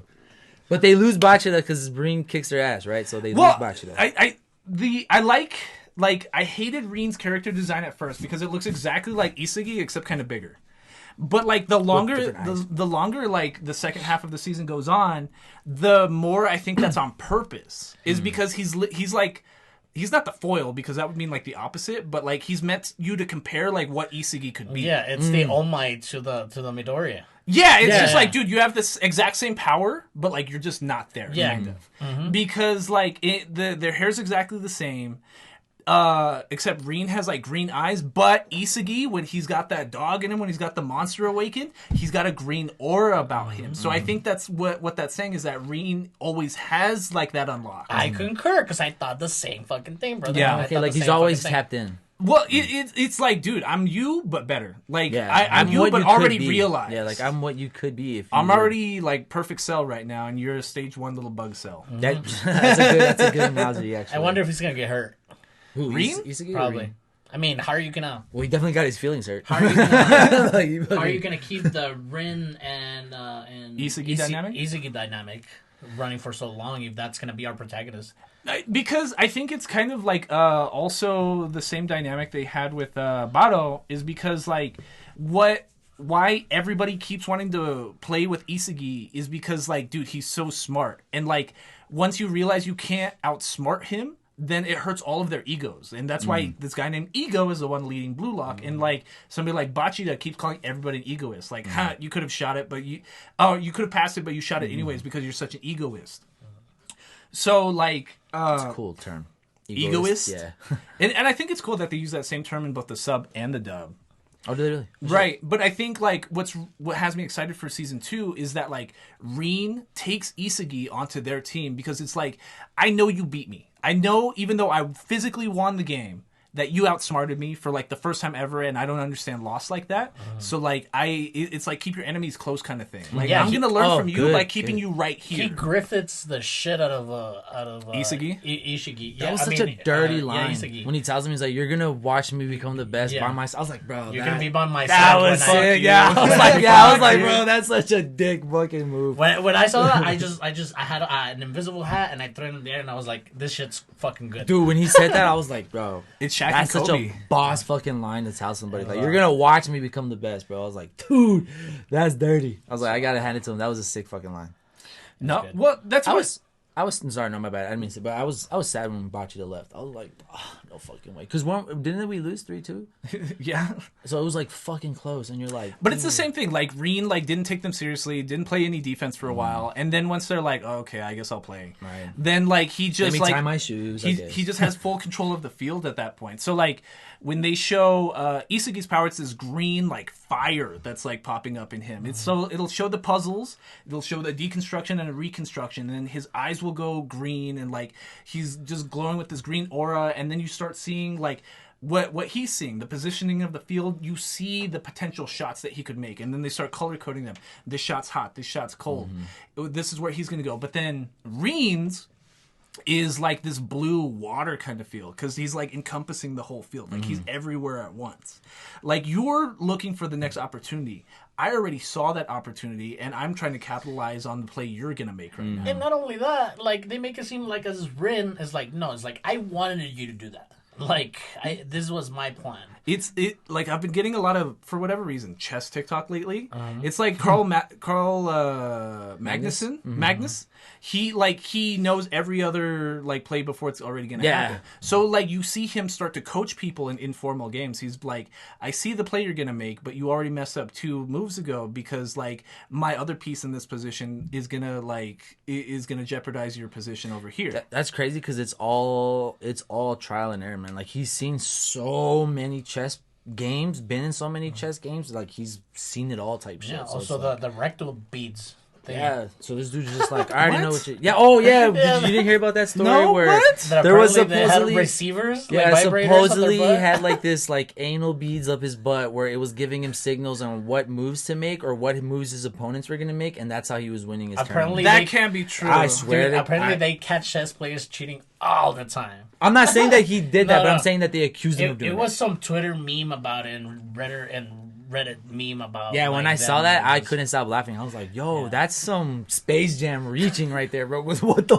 fuck? Well, I did see there was this like high-profile guy that was like ranked #1 out of nowhere last year, but then everyone accused him of cheating. Like even Carl Magnus wouldn't play him anymore because he was just like, "There's no way he's not cheating." Oh, there was. Oh, I think I know who you're talking about.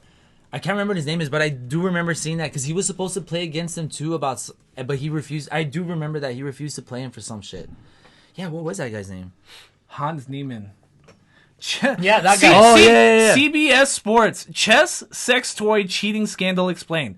World #1, Magnus Carlsen versus Hans Niemann, whatever his name is. In wild sports controversy. Hans Niemann. Wow.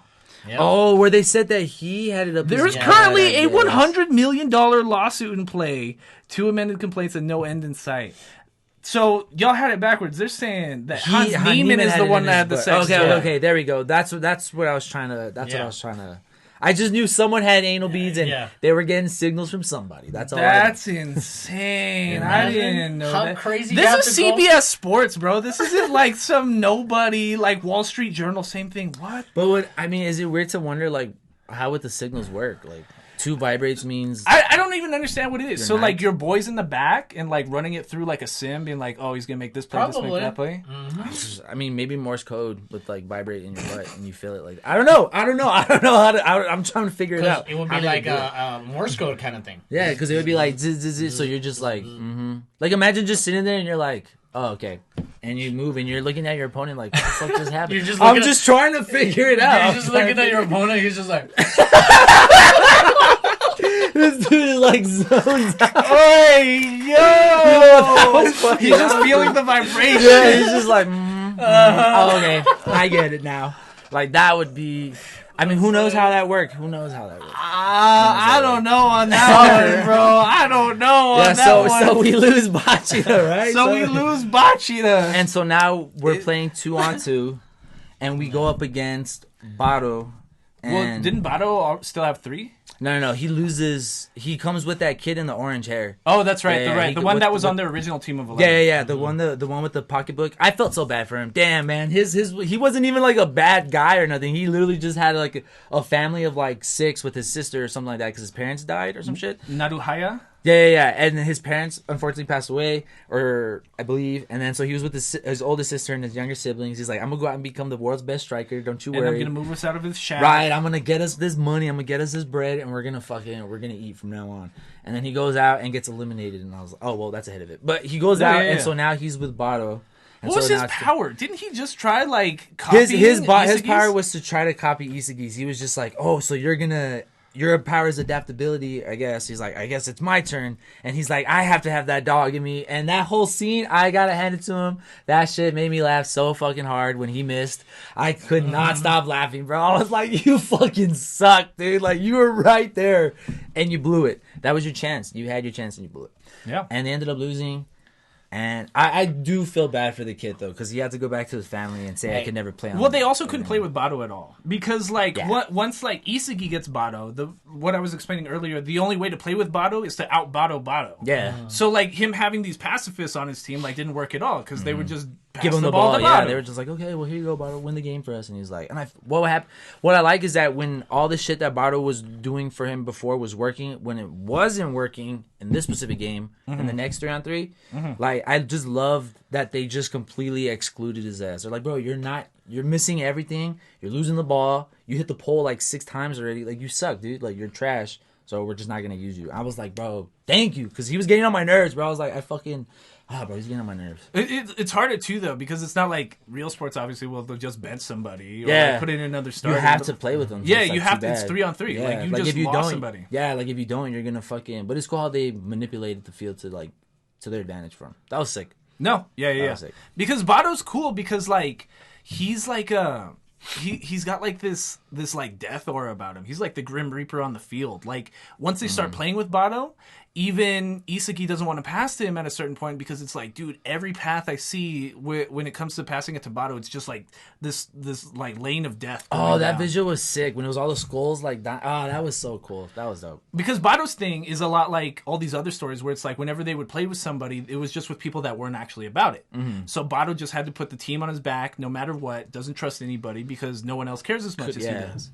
But, like, that logic when you're at a place that's, like, blue lock is where like, dude, everybody cares. Can you open your eyes real quick? It's like, bro, we can all score. It's like, even if you want to score, like, the final point, that's cool. But just work with your fucking team, dude. Like, and then, like, Isagi had to, like, cut his ego at the knees because it's like even if everyone on the field sees that Isagi like needs to pass it and Bato's wide open, he has to pass it to Bato.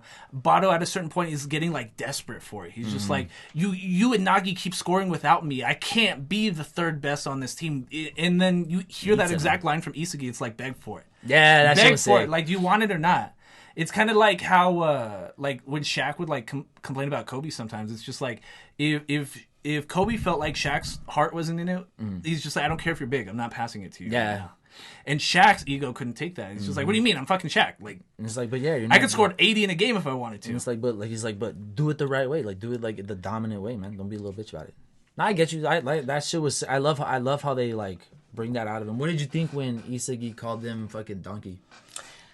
It was the whole thing was super cool, bro. Because I like when my protagonist is growing. You know what I'm saying? He turns into an asshole. Yeah, I'm like, yeah, exactly. It's the anti-Naruto, like... Yeah. just like the first episode, like, him kicking that ball in that tag game to that guy's face, just being like, I don't know why I did it, but you just smell like a bitch. And that happens, like, a lot. And with Baru... I kind of like Baru a lot, like, throughout the whole thing. You know what I'm saying? Like, he's annoying.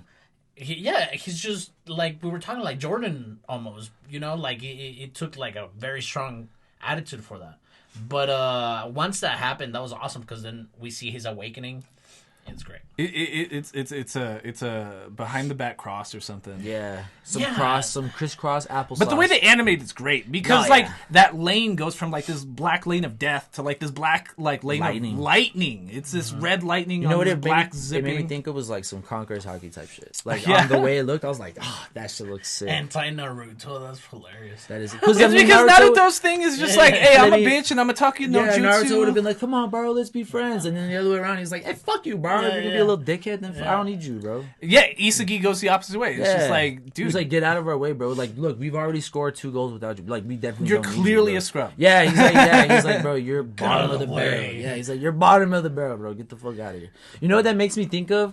There was a story of Jimmy Butler where he was with the Minnesota Timberwolves, right? And he was trying to get like a better contract deal because he was trying to tell them like, you guys, like, you need me, bro. Like, I'm the best player on this team. So what he does is he gets a bunch of, I could be wrong, but it was a bunch of third string players. So it was him and 4 other third string players. He challenges the starting lineup and he fucking obliterates them. He like dominates on them. And then after that game, he leaves and he tells them, he's like, bro, look, you guys fucking need me, bro. Like, I don't know. He's got that dog in him. You know what I mean? That type of shit. It makes me think of that, like that type of shit. I don't know. Well, and like I think that's like how Isagi's starting to like become like the later the season goes on. It's just like, dude, like I can deconstruct and reconstruct everything on the field. Like you can literally give me anybody right now, and I could make it happen. And I can make use of whatever talent you got. Bring it to me, and I'll make something of it. Crazy. Also MacGyver. Like Ted Lasso. He's How is that like Ted Lasso? Cause he's a football coach, bro. He just walks into a pitch. Everybody in town is calling him a wanker. Wanker. What's a wonker? Whoa. And then like everybody fucking hates him, but like he starts winning games. It's cool. It's cool like that too. He's Coach Boone from Remember the Titans. Oh yeah. Just like just getting a bunch of scrubs and just and just making diamonds out of the roof. It is like the longest yard. One man's trash is another. Honestly, the older I get, the more I hate the longest yard. Really? A little, because it's corny. Think about like that era of like comedy. It's just like corny. You know what? I used to laugh at it when I was a kid. Where that dude, cool. Where he was sitting on the field and he's like, can of corn. I used to laugh when I was a kid, but now I'm like, man, just get your fat ass up, dude. Like, come on, come on, Joey Diaz. I feel like I need a can of corn. Yeah, when he's like, I don't even remember the plot to Benchwarmers like at all. That one's cool. 3 nerds were being bullied when they were younger, but so they start playing like bullies. And they like play them off the field, but then all the kids' baseball league starts playing against these 3 nerds. Weren't they like 3 full-grown adults playing against kids? Like you should be able to beat them if you ask me. I mean, they're fucking kids. It's like Captain Tsubasa. Is that what that is? Pulling somebody off of the field. So, anyways, they pick up one more. So, and that team that they were playing was the Chigari and like the Kunigami team with I can't even remember. Oh, with Rio. Oh yeah, that was when they bring Rio. So the whole time when Nagi's scoring, Rio's just like, oh, that should be me. Right? I should be giving him that ball. Bro, I should be passing the Nagi. He was like getting like low key turned on though, like the entire time, bro. Like he was like, I hate this, but I love you, Nagi. You know what I mean? I'm trying to use subtext, and CJ's just like, yeah, he was horny with it. Horny with it. He was a horny man, bro. Like I don't know, bro. He was just like. So that's what hurts even more because like when they beat them and they get to take somebody from their team. Like Rio's just like, oh, Nagi's gotta pick me. I gotta play with Nagi again. And Nagi's just like, nah, we want Chigari because he can actually run fast. Right, like we want somebody that can. So that's like the second denial of Nagi to Rio right there. That's bro. He can't handle it. He can't handle it, bro. That's tough. Imagine getting rejected by the same girl twice in one night. Why you would go the second time, I don't know, but god damn, bro, that sucks. It's crazy. Absolutely insane. So that's when they do the 4-on-4 versus Reen. Yes, when they re-challenge him. When they re-challenge Reen. Because the whole reason they did all that is like, we're trying to get good enough that I can actually beat Reen. And they score first. And they did. They did score first against Reen's team. They did score first. Who's the one that scored it? Was it Isagi? It was Isagi. With his direct shot, right? Yeah. That's what it's called, direct shot. There we go. It just came to me. But then they just get like mollywopped like four goals in a row. Or it was at least 3. I think it was at least 3, yeah, because Reen scores 1. I believe, and then Buff Man scores another, and then Glam Boy scores the header, right? I think he scores the header for the second one, and then that's when Muscle Man scores the third one. Those matchups were cool too, because obviously they have Reen against Isagi, because that's like the whole point of like this half of the season. No. They have Reen with Nagi. Remember, Nagi calls him out. Nagi's just like, he's like, hey, I'm sorry to do this. He's like, but I want to take Reen. He's like, if I want to be the best, I have to take the best. Right. It was Bachida and Isagi. Which I thought was a cool matchup. I was like, ooh, the two homies going at it. I thought it was really cool. Right, but then so Shigiri, who's like the fastest runner on the field, has to go against like somebody that can probably keep up with him, who's the glam guy, because he can like his strides longer and he can jump higher, so he can receive passes. Strides. Yeah, that was a cool matchup. And then Baro called out fucking the Muscle Man. Yeah, Gorilla Man. What does he call him? Takemitsu. That's his name, Takemitsu. And we haven't... His voice actor is annoying. We haven't even talked about how, like, these... Like, altogether, these, 8 goals were in 5 episodes. Yeah. In 5 episodes. Yeah. It was awesome. It was like haiku like that. It's like... it really was. With haiku, too, like, it's one of those animes that are 24 episodes, 25 episodes that don't feel like 24 episodes. No, you breeze through that shit. Crazy. No lie, every time, I know when an anime is good when you're into it, and then when you see the outro, you're like, fuck! You know what I mean? Already? As soon as you see it, you're like, God damn it! And you're like, son of a 15 bitch. minutes. Yeah, it's like, fuck. It's 3 a.m. Fucking alarm goes off, like, I've been up this whole night watching this shit. Well, and then... and then I like how they play the odds, too, because the only reason Rin's team wins, and the reason why he feels like he lost against Isagi, is Isagi set him up for like a bad pass, and like Isagi like knocked it out, but like Rin played the odds, right, where it's just like an intercepted pass on this part of the field is more than likely gonna hit this side of the field. So if I just make myself available right here, if I play the odds, like maybe I'll get it, like because he couldn't aggressively go after it, he couldn't do anything on that play. But it's like poker, like if you're counting cards or something. Like, I understand that there's probably going to be a 10 right about here. And there's not as many, like, low cards left in the deck. Which means that if I'm playing the odds correctly, if I double down right here, I should be able to win. And that's, like, why Rin won that game. Because, like, the episode's called Luck, or Lucky, or something like that. Yeah, it's called Luck. Yeah. But, like, even Isagi all defeated, and he gets scooped up by the team... He's asking Ego. He's like, how did I lose? Are you really better than me, or are you just lucky? And that's where Rin like is explaining, like, yeah, I won because of luck, but I'm smart enough to play the odds. Like, I understand to hit when like I hate it to hit in that. But if you really think about it, I mean, like, it's not that hard to kind of figure out based on the positioning, like where everybody was. So Chigiri was driving it in. I mean, not Chigiri. Bachida, after his fucking badass, like Aldo was saying earlier, badass awakening moment. After that whole his awakening is that he realized he didn't need the monster in his head. He anymore. realized I'm him. He was like, no, I'm because unlike Rin, like what's his name? Bachida, he is actually passing it to the monster like an idiot. It's like, dude, there's nobody there on the field. It's like, you're not supposed to make the play if it's not there. Well, that's why Bachida was so obsessed with Isagi and liked passing to Rin, because like he grew up being so hungry to be good at soccer. He's like Captain Tsubasa, like where he's just always like dribbling a ball around wherever he goes. But like once the other kids didn't want to play with him anymore because he was too good and too obsessive and always looking for this monster, he got used to just looking for other monsters on the field and trying to like feed off them. And nobody ever fit that until Isagi. But that made it's like the first lesson that Isagi learned, where it's just like, dude, I need to stop looking for other monsters on the field. I'm that monster. I'm that guy. That's Bachida's awakening. Is that realizing like, oh, I don't got to pass it to Rin. Oh, I don't got to rely on Isagi. Like, I really have this badass dribbling potential, and I can do it all myself if I really need to. I like how he tells Isagi later, where he's like, I'm only going to pass it to you if you're willing to keep up and like keep evolving with me, because if not, like, I don't need you, dude. Like, I'm him. Yeah. Like, I'm literally him.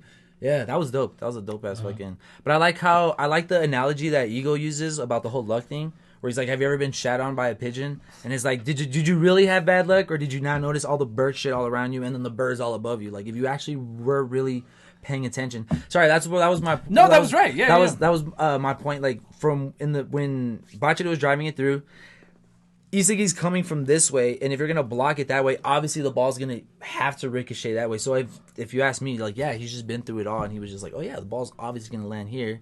so I'm gonna score. He capitalized on that. I love, bro, that whole analogy thing with ego was. But was that's sick right. as hell. That's Yeah, right. that You know whole what I shit mean? was sick. It's like how even if you're watching an NBA game and you log on the ESPN app, it'll start giving you percentages of like winning percentages, and then you can see the probability over time. Yeah, because it always changes too. You gotta start playing the probability. Absolutely. Yeah. Never give up. There's always a chance, right? So then, what? We have this team of 5, and then we play the World 5, which we kind of brought up a little bit. My bad. But, like, that's cool. Honestly, that was super, super cool.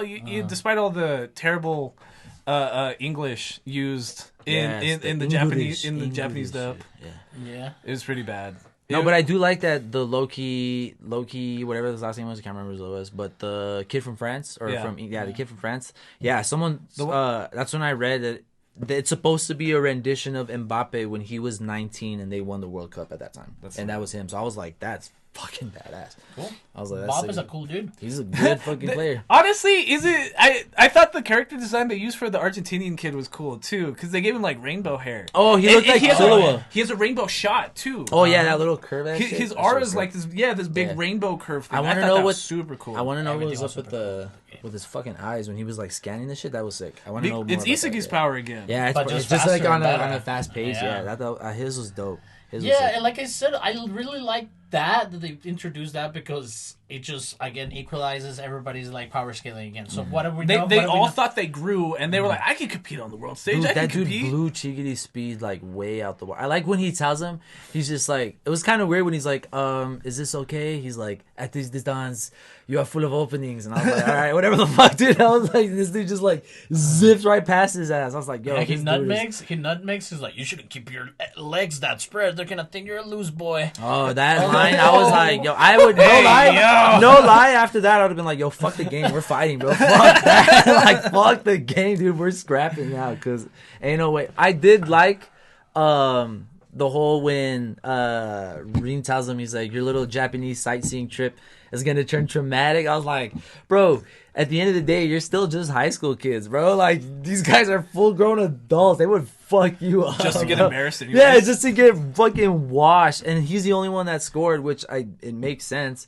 But it's like, dude, these guys, like... It's funny because I think who's the one that calls it out? The one that tells him that you'll be a loose guy. He's the one that tells him, he's like, it's funny. He's like, you're the only one. That was the Spanish one, right? Yeah. He's like, it's funny because you're still the only one that believes you can still win this shit. His Japanese voice acting feels racist. A little, right? It feels super like, and I can't put my tongue on it, but it's like they try to give him like this Spanish like lisp that like isn't like the Spanish spoken in like North America. You know what I mean? Yeah. But like it's also like clearly a Japanese person doing it, and they're speaking English. So it's kind of got like this really like it just feels so ignorant, right? Like, it's like there's something about it that gets you a little like, what do you mean by that? Someone's like Raiders fan. I feel bad for the Brazilian guy. His voice actor was ass, bro. Like I had a hard time understanding and they even had subtitles, and I was like, that did not sound like what the whole thing. Yeah, the whole thing was real weird. Yeah, but it was cool. But it was like 2 minutes. Yeah, it was really cool. I like how he was just like. I do think it's cool that they let our guys score the first goal. Yeah, they were just like trying to see what they're doing. Yeah, the other guys were just kind of standing there. They're just like, okay, let's see what's going on. I like no lie. When Bachida did the spin, that guy was even like, "Oh, nice spin." I was like, "Bro, these guys don't give a fuck. Like, they really don't care about you right now. And they're literally letting you do what you want." And that's where you were talking about. Like, they gave all of those guys 100 yen each, was about $1 million each, just to play a scrimmage with all these teenagers. Yeah, seven remaining teams. Yeah, 35 remaining people. Yeah. So, which is, you're like, damn, bro. That's a badass payday. Yeah, fuck yeah. Just to go out, I wouldn't even consider that practice. That was literally just to go fuck around for a little bit. Just like, yeah, can you go humble these kids really fast and then come back? Absolutely. Like, yeah, just take a fucking... Because they more than likely got paid to get flown out. Like, everything was paid for. No matter where they stayed, it was all paid for. Off-season. You know what I mean? They were just like, yeah, it was all off-season and shit. So they were just like... And that was like the last straw with the Japanese Federation when it came to ego, because they were like, you paid what? Yeah, they were like, you did what? How many kids do you have still? I like how they were like, you're done. Like, that's it, you're done, bro. No more of this shit. And then the reason why ego's like speeding up the next selection is that like he wants to play the Blue Lock kids against the Japanese 20, which is like the Japanese like national team. So basically. How How are they going to dwindle down the 35 they have now to get to play like 11? I don't know. And then a bench, so you just need like what, 22 guys, 20 guys? How many players are on a soccer team? 11. 11, right? 11. That's it. So it's like, what the fuck? So I want to So know you how many need people subs, are but besides well, I know that, you need I know you need subs, but it's like they're gonna have to cut this team down by what, at least half, right? At least half. Mm-hmm. So at least 17, 18 people are getting eliminated. So and then what? Like I wonder how they're gonna do that. It's gonna be another round robin. I don't It know. has to be. Yeah, that's one of my guesses. I also heard that there's a movie about Nagi coming out or something like that. I could be wrong about that. Someone was saying movie about Nagi? Yeah, like a Nagi movie. Joe's Nagi? Or maybe like a quick little like OVA about him or something. Probably. Like that. That's what someone was. I could be we wrong. didn't Oh, it really- says movie.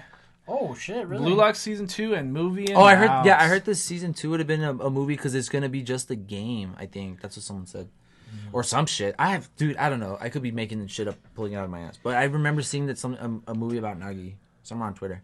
No, But you it know looks like Twitter. it. Yeah. But you know how Twitter is. So it's like, Damn, that's cool. that is super sick cool. about Nagi. And then Fuck like the very last episode is just breaking that down. That like, look, we gotta eliminate enough guys that we have enough guys to play the Japanese 20, and then they just reintroduce all the teams. So we already basically knew like 2 of them. Mm-hmm.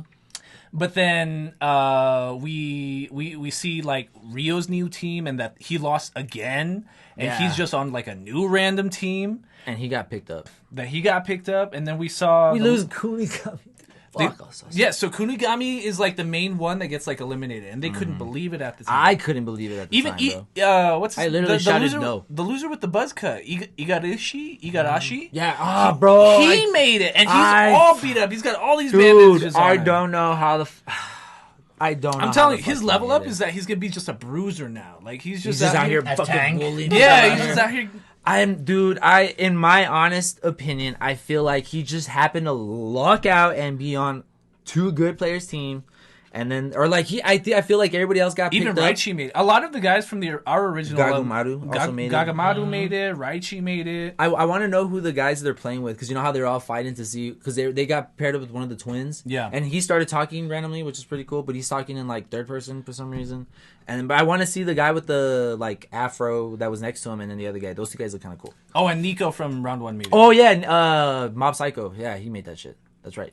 And then like the very last characters, I didn't like it, but a lot of the reaction bro. videos I was watching, like that's all they were talking about. Bro, I did like his I did like his attitude, because they needed a fucking another villain besides Bato, but I was like, fuck, you took out my man's Kunigami, so I can't like you, bro. You're a fucking dick. Like, I didn't like his character design. He's got like blonde hair with like pink tips. It looks like a phoenix or something. Yeah, like, he's too standoutish. You know what I mean? Like I'm like, bro, whose hair is who's really the like stand that? user? Yeah, like, they threw some like racial slight in there a little bit. didn't they say Tan Salon or Salon Tan and Tan? Yeah, they were like, yeah. "Hey, tan boy," like Yeah, he's like, "I got this okay, outside." Actually, He's like, I was born like this, bitch. Like, oh shit, sorry, bro. Whoa. Yeah, they had like some little racist undertones under there. a little bit. A little. But we liked it. It was great. Loved You liked it, races? loved it. Yeah. Bro, you liked races? Huh? No, he's talking about Blue Oh, Lock. okay. My bad. I got confused. We like Blue Lock a lot. It's gonna go on for forever.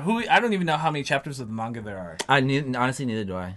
Don't know either. Yeah. But Blue Lock again, it hits a lot of these anime matrix that like One Piece hits. You know, it's constantly good. It's constantly good, like throughout the whole season. Yeah, it is. You're engaged. You're entertained. Awesome time. I love Ego's attitude throughout the whole thing. Like, this guy knows what he's talking about. He knows what he's doing. You know what I mean? Like, he's like, Ego. yeah, and he always, like, anytime somebody has a question or they're always like criticizing him, he always has something to like back up what he's talking about and prove his point.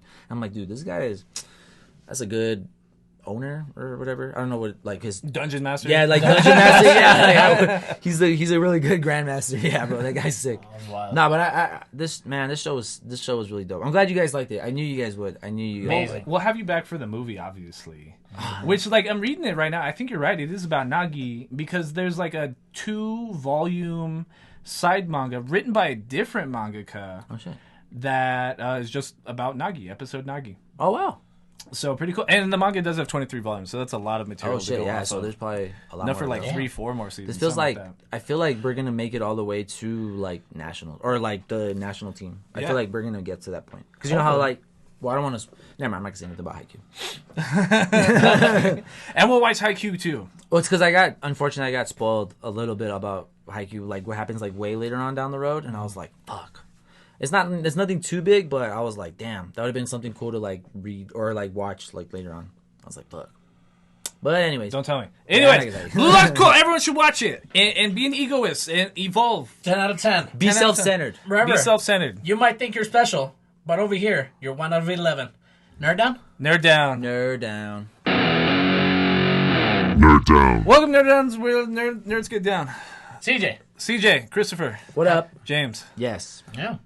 Yeah. Still in it with us here in the Nerd Down. Make it sound like it's a bad thing. No, it's a great thing. We're glad you're here. At the beginning of this Nerd Down, we do want to go over some housekeeping notes. Don't forget to subscribe on YouTube, Between Nerds, one word. Leave us a positive review on your favorite podcast hosting platform. Deezer, Apple Podcasts, Spotify, Pandora, all that. If you guys are a subscriber on YouTube and you comment on any video during the month of April, you have a chance of winning $1 million. You have a chance to just get some free anime stuff. We'll get you cool figures, some novelty gifts. Not from us. There's a chance. Oh, everybody has. There's a chance for anything. Really, that's my point. So if you do subscribe, it may or may not increase your chances of winning the lottery. Yeah. And if you guys also leave a positive review on any of your favorite podcast platforms, and then email us at betweennerdspodcast@gmail.com, letting us know that written review is you, you're also entered into the giveaway. So, yeah. Had an emotional week on YouTube, huh? Yeah. I don't know what happened. Everyone got off. Everyone is back in school and back at work from spring break, and now YouTube hates us. Right? Everybody's like, everybody's back to reality. Yeah. Not that YouTube hates you. That's not what I'm saying. You mean anime isn't reality? Shucks. Damn it. None of this is real? Oh, man. How am I going to deal with this? Hold on. Sorry, I didn't mean to cut you off, but I saw this video the other day. Drew, what would you do if you found out at your big age that everybody around you that you thought was your friend was actually paid actors? Because that actually happened to someone. I tell that whoever hired them should have hired better actors. Maybe. I'm not convinced anybody likes me. What would you do if you found out that your mom paid for everybody to be paid actors to be your friends, like your entire life? Tell her to maybe not your entire life, but you're an adult. To vet her actors better. Because that happened to somebody. Imagine your reality was Hopefully shattered like that. Paying much. I forgot how much she paid him, but she paid actors to be friends with her son because her son was like super lonely. Imagine that was your reality. The Truman Show. The Truman Show. I thought that was fake. That wasn't real. No, that was real. It was real? That was real. I didn't know that. That's everybody's lives right now. We're in the Matrix. Yeah. As long as we're in the Matrix, I'm going to be watching Demon Slayer too. If this is a simulation, somebody turned down the depression. I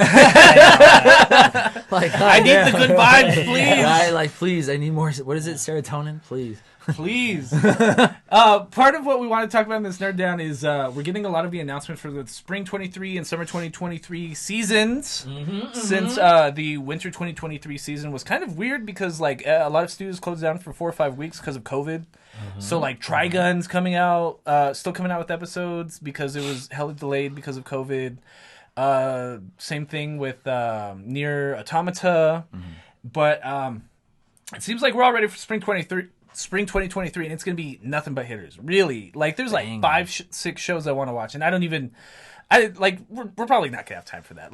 Probably the only 2-3 I'll be watching week to week, it's going to be Demon Slayer, obviously, maybe Konosuba, and most definitely Oshinoko. There's no way I'm not watching Oshinoko every week. That's all I ever talk about. I'll probably watch Oshinoko. Where is it? Somewhere in here, over right? there. I'll probably for sure be watching weekly Dr. Stone.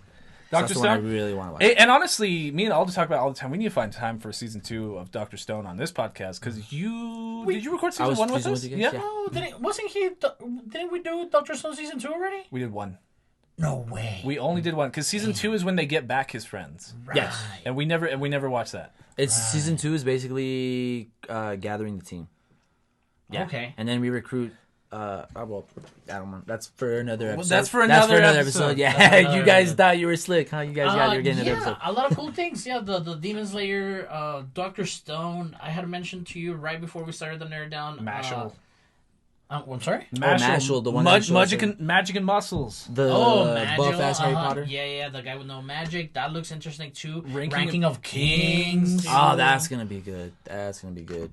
I also heard that Insomniacs After School is gonna be good. Oh yeah, the one that we the trailer we saw. That one visually looked. What's really scary good. is that it's Leiden Films, like scary in a good way, because Leiden Films is like the studio that made Tokyo Revengers, and like I think we mentioned it at the time, like they're on the come up. You know what I mean? Like a lot more people are starting to recognize that studio title. So for them to like go completely opposite of something like Tokyo Revengers, and they're doing like this child romance thing, and the trailer looks like Your Lie in April, it's super scary because it's like, what is going to happen to these kids? I just get bad omens. Yeah. Because like it usually happens when you when you love the girl too much, she dies or she cheats on you or some shit. You know what I mean? So it's like, I don't know.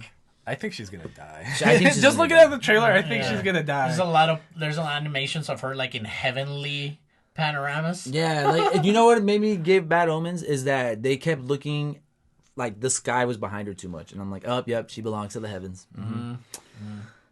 Bad omens. And then also Heavenly Delusion by Production IG looks like a murder mystery from what the trailer was showing. So Production IG, top 3 studios currently running. You know what I mean? Like there's no way around it. And the synopsis reads: within the safety of the walls, youths are raised in a nursery-style setting by robots. While life there may appear stale on the surface, the children are full of potential and curiosity in many ways. It is like a slice of heaven. The outside world is a hellscape. It is almost entirely void of anything mechanical and is now inhabited by bizarre yet powerful supernatural beings. Oh, wow. I have no idea what this thing's about, but the animation was stupendous. It was, actually. That one was really good. Well, it's Production IG. That's what I'm saying. That's like, it's like the Studio Mappa one that everyone's excited about, Hell's Paradise. It was a creme de la creme. Am I tripping, or did I also hear something about Fully Cooley coming out? I think you mentioned that last time, but I never remember that. You mentioned that in the Nerd Down, like either last episode or the episode before, and I don't remember that at all. But we're even getting a good sense of like the summer 2023 anime, those of which being like Jujutsu Kaisen Season 2, amazing. That's going to be a Mushoku Tensei Season 2, and what else? Bleach, 1,000 Year Blood Work Arc Part 2. I know the trailer for Zom 100 came out, and a lot of people were really excited. Rurouni Kenshin. I don't know if we're allowed to like Rurouni Kenshin anymore. I'll just say what you do. Suspect. I'll just say what you do on your own is what you do on your own. Chargers or not, that dude likes him young.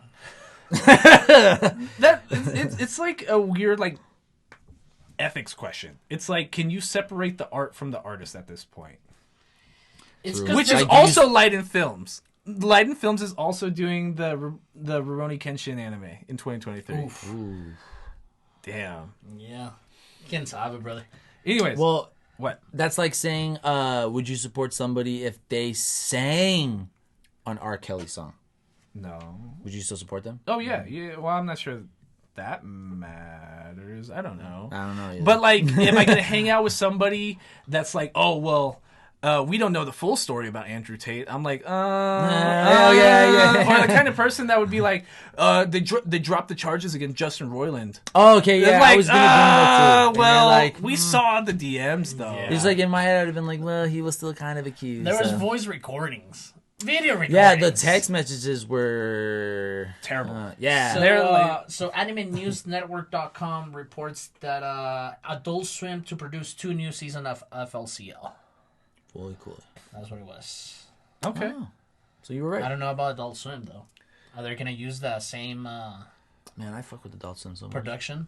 I mean... I hope not, because, like, the last 2 seasons of Fooly Cooly weren't good. Yeah. Like, at all. Yeah, they weren't.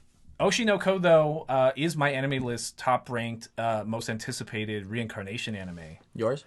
Yeah. Well, no, my anime list ranked it like that. Yeah, oh, okay, I see what you're saying. My bad. Sorry. No, my anime list yeah, my bad. .net. I was dumb. My bad. I'm dumb.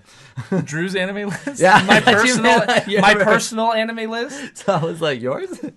It's just I'm worried about the studio. I've never really heard about the studio before, and everything else in their catalog looks like bunk. But what I am a little sad about is that Japan got a 90-minute movie premiere.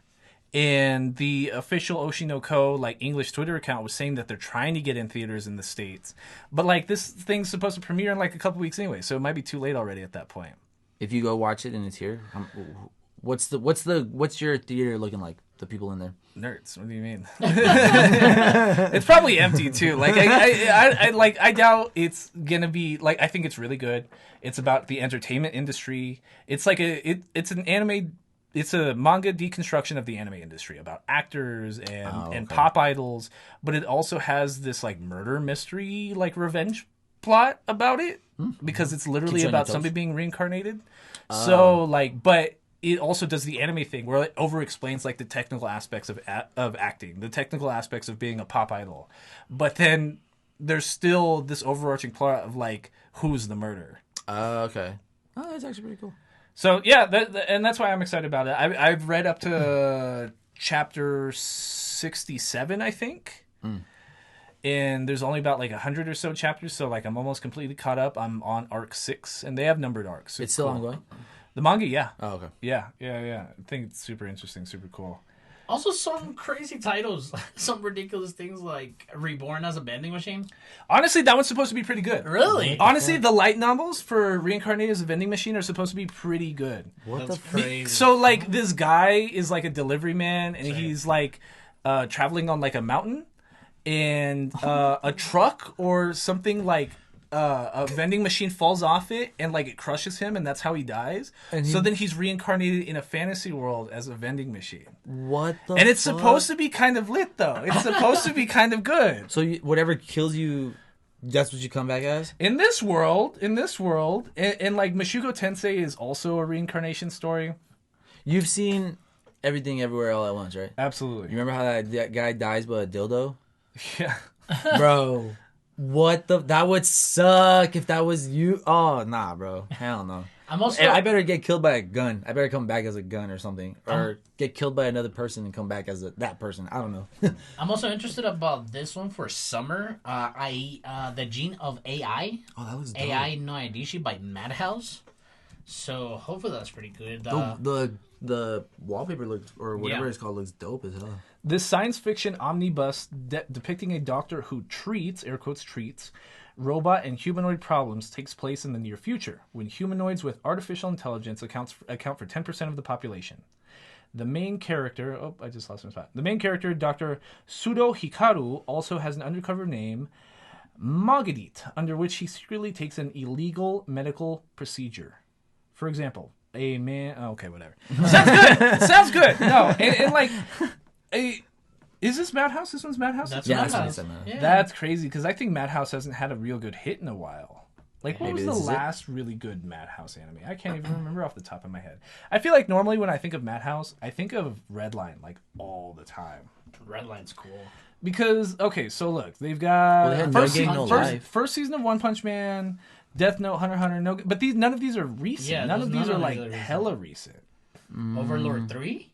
Overlord Season 3, okay, that makes sense. No, Nope. that's about it. Just Overlord. Overlord 4, yeah. That's all they're doing. Just a bunch of other bunk. Them. Oh, No Guns Life. It's supposed to be pretty bad. I heard the manga was good, but not that one. Oof. I'm hoping the best for you, Studio Madhouse. Yeah. I mean, we don't... Because it looks like Leiden Films is coming for your neck. I won't lie. It looks dope. It looks interesting. So you got me interested from just the trailer paper alone. Suzume finally has North American theater releases next month. I was just gonna say for next summer for the movie of Studio Ghibli is coming out. The Miyazaki movie. The Miyazaki movie's coming out. They announced a Spy Family movie for December. Mm-hmm. And there was like another one too. That might be it. Let me see. Oh, did you see the Fate Zero got announced too? Oh, Fate Zero Season 3 got announced. Yeah. Did you see it? I didn't see it. No, I didn't see the trailer. ReZero. I'm sorry. ReZero. Oh, ReZero. that was... Have you ever seen ReZero? I want to say I saw a couple episodes because one of my friends was talking about the animation in it. So we didn't like Season 2. We season's watched crazy. Season 1's amazing. Season 1's amazing. Like 10 out of 10. ReZero, And it's super dark and super evil, and like it's very traumatic. Is it really? No, absolutely. But like Season 2, it's for like fans of the light novel too much. And as an anime only, it was kind of hard to watch. So movies for spring, we got Psycho-Pass, and we have the Sailor Moon movie. That's a Sailor Moon movie? Oh, right. shit. I wanted to watch the Psycho-Pass movie. Wait, hold on. Is that case closed? Case closed what? Detective Conan movie 26. Oh, this Jesus one? Oh, Christ, I think it bro. is. Yeah. 26 films, bro. God damn. Tell that boy to figure it out already, dude. Holy fuck, man. Well, honestly, and I wanted to watch Psycho... You've seen Psycho-Pass, right? No. Really? Yeah, I've never seen Psycho. I haven't seen Psycho-Pass. I want to watch it ASAP because Psycho-Pass, the plot is that like it's a future where you have a gun, where all the cops have guns, where you show somebody's predisposition towards violent activity, right? So like if I point my gun at you, it won't work, and it'll like flash green. It's like he's not a threat. You can't use your gun. You can't use it. But then like it's like it's showing your potential. Like you haven't committed a crime yet. It's showing your potential, your aptitude towards having violent activity. What's so that? like if you start showing like your aggression? Yeah, aggression, it'll change your psychopath, your psycho profile to where like if I'm just pointing my gun at you and you just start talking crazy, it'll start like allowing me to shoot you, which is pretty crazy. What's that movie with Tom Cruise where they look into where he's a cop, right? Edge of Tomorrow, I think. No.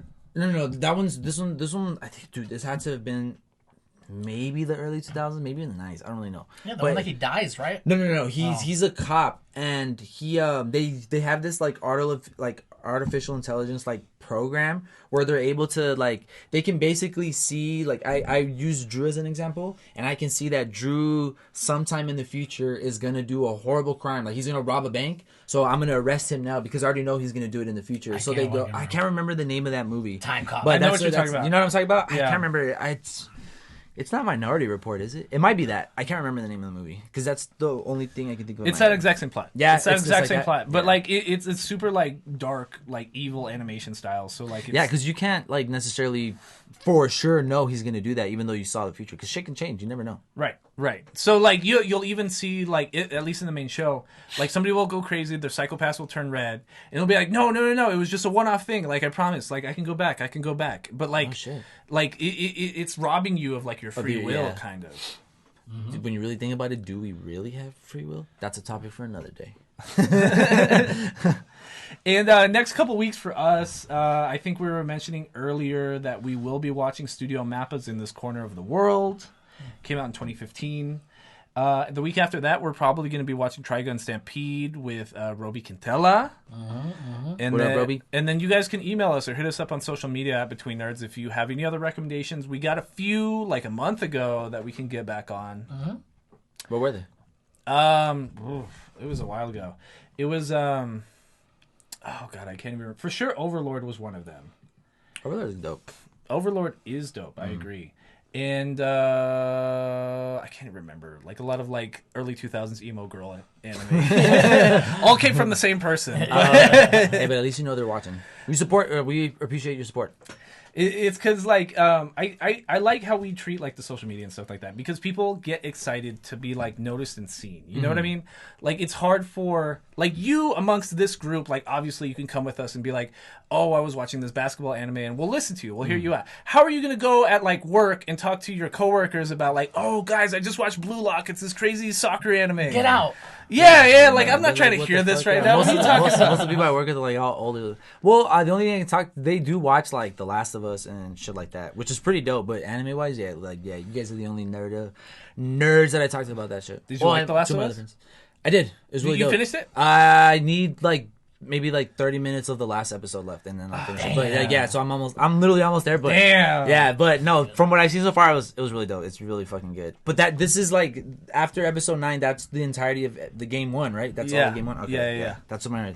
Well, to be fair, I know what happens in the game. Like I know what happens. I don't know if you played the game, but I know what happens to Joel. You know what I mean? Like I know what happens. I've seen that already, but. Because how long has the game been out? Since like 2013 or whatever the fuck? I know what happens. He turns into Pedro Pascal. Like literally a decade ago. Yeah. I know what happens to him, but I want to see it in the show. Well, what were you going to say? No, I was just going to say, but please subscribe, comment, Email us at betweennerds@gmail.com. Cyberpunk Edgerunners is getting Cyberpunk Edgerunners. Regular Cyberpunk 2077 is getting ready to release like their definitive edition with the DLC. Oh wow. With Idris Elba. With Idris Elba. And there's an untitled Cyberpunk like sequel in the works at CD Projekt Red. Oh shit. Nice. And they're working on a new Witcher game. Bro, are you got a man on the end or something? How you know? No, it's because like I was reading all their press reports because they fired their CEO. Oh, wow. But like when we watched Edgerunners, I got super into trying to figure out like what they were gonna do with this franchise because I was like, are we getting season 2 of Edgerunners or not? It doesn't seem like we are, but they keep like pressing that they're gonna try to expand the brand of Cyberpunk. Oh, okay. So it's probably gonna be like different brands of games. Are they still gonna have?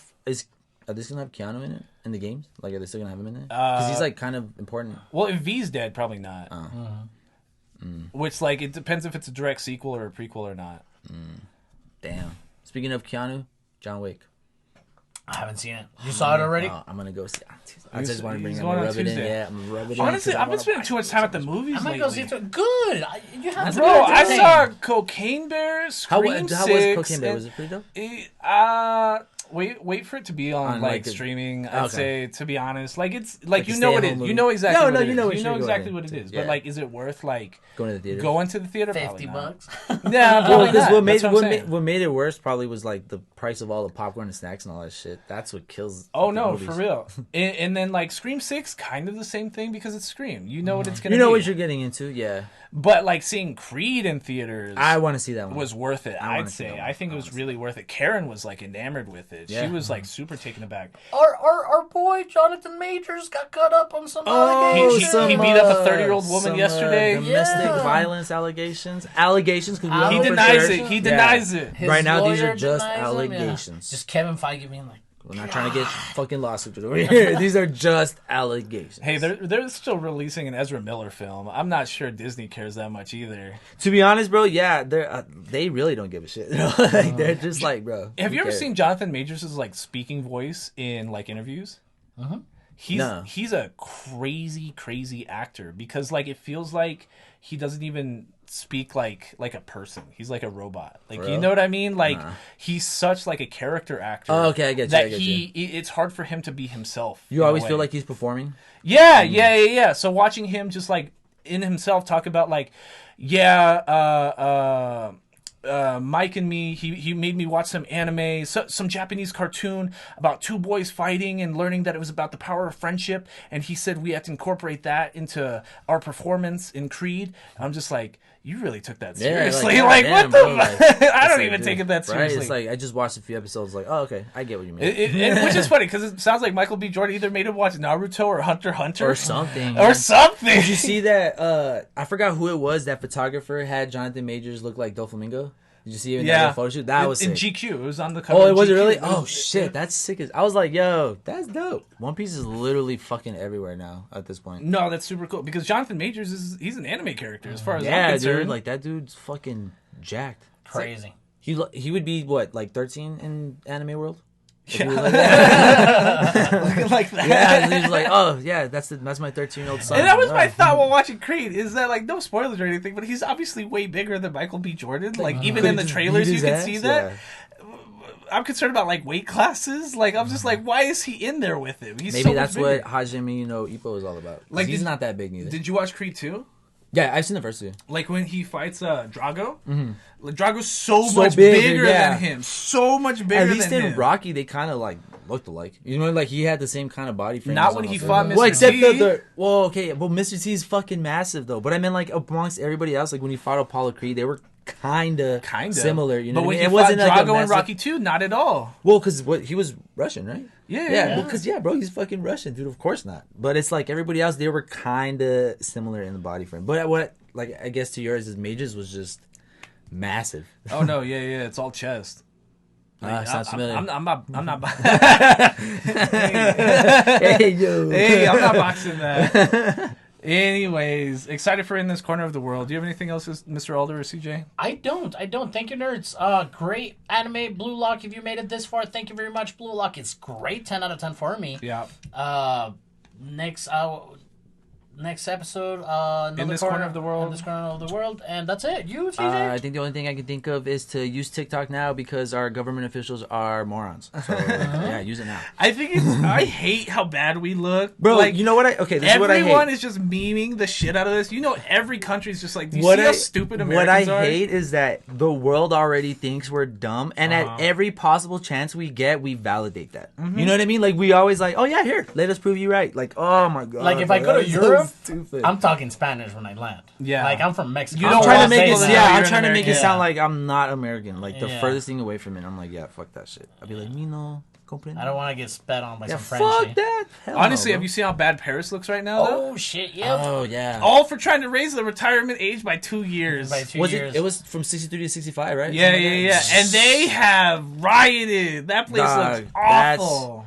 I mean, good for them, bro. Because like, fuck, that's insane. But hey, that's when you know you're really about that shit. Macron looks really bad too. Like he's out here wearing Rolexes and like he took it off. Did you see that? That's during interview? Crazy. Like mid interview, he's like on public TV. He realized he's wearing this like $50,000 Rolex. As he's talking about, and then like his hands just like disappear under the table for like a few seconds, and then like his hands come back out to talk again, and it's just gone. As he's talking about sacrifice. Mm-hmm. He's like, well, the French people have to sacrifice, and he like makes eye contact with his watch. And he's like, blah, blah, blah, blah, blah, blah, blah, and then like he brings it back and no watch. It's on the floor. He's like, oh yeah, there's probably someone under there. I don't know. But yes, Suzume. Yeah, it's coming up. Mashuko Tensei. Oshinoko. Everyone watch Oshinoko. I'm telling you, 90-minute premiere. It's happening. I expect everybody to watch it. I heard that your Kaijo fucking number 8 is getting animated, but it looks like shit. They've been talking about that for forever. And honestly, the manga releases for Kaiju number 8 have been coming out pretty like haphazardly too, and the chapters we do get are super half-assed. Yeah. It fell off. It fell off. Did. Which like Aldo loved the first volume. Like, no, I remember you were hyped as fuck about it. It's so good, and like it's so sad that it fell off. Like a new chapter came out last week, and it's pretty bad. Pretty ass. It's pretty ass. But like Chainsaw Man, like where Chainsaw Man's at right now is getting lit. Insane. No, yeah. Getting lit again. Getting badass. Anyways, anything else? That's it. Okay, Drew Philippus, Aldo Mendes is the end of the table. This is Christopher James. This has been Between Nerds. Thanks for watching Between Nerds Podcast. Somewhere on the screen is a link to our most recent episode. Somewhere else on the screen is a link to a body of clips that you all should watch. Don't forget to like, comment, and subscribe. Thanks.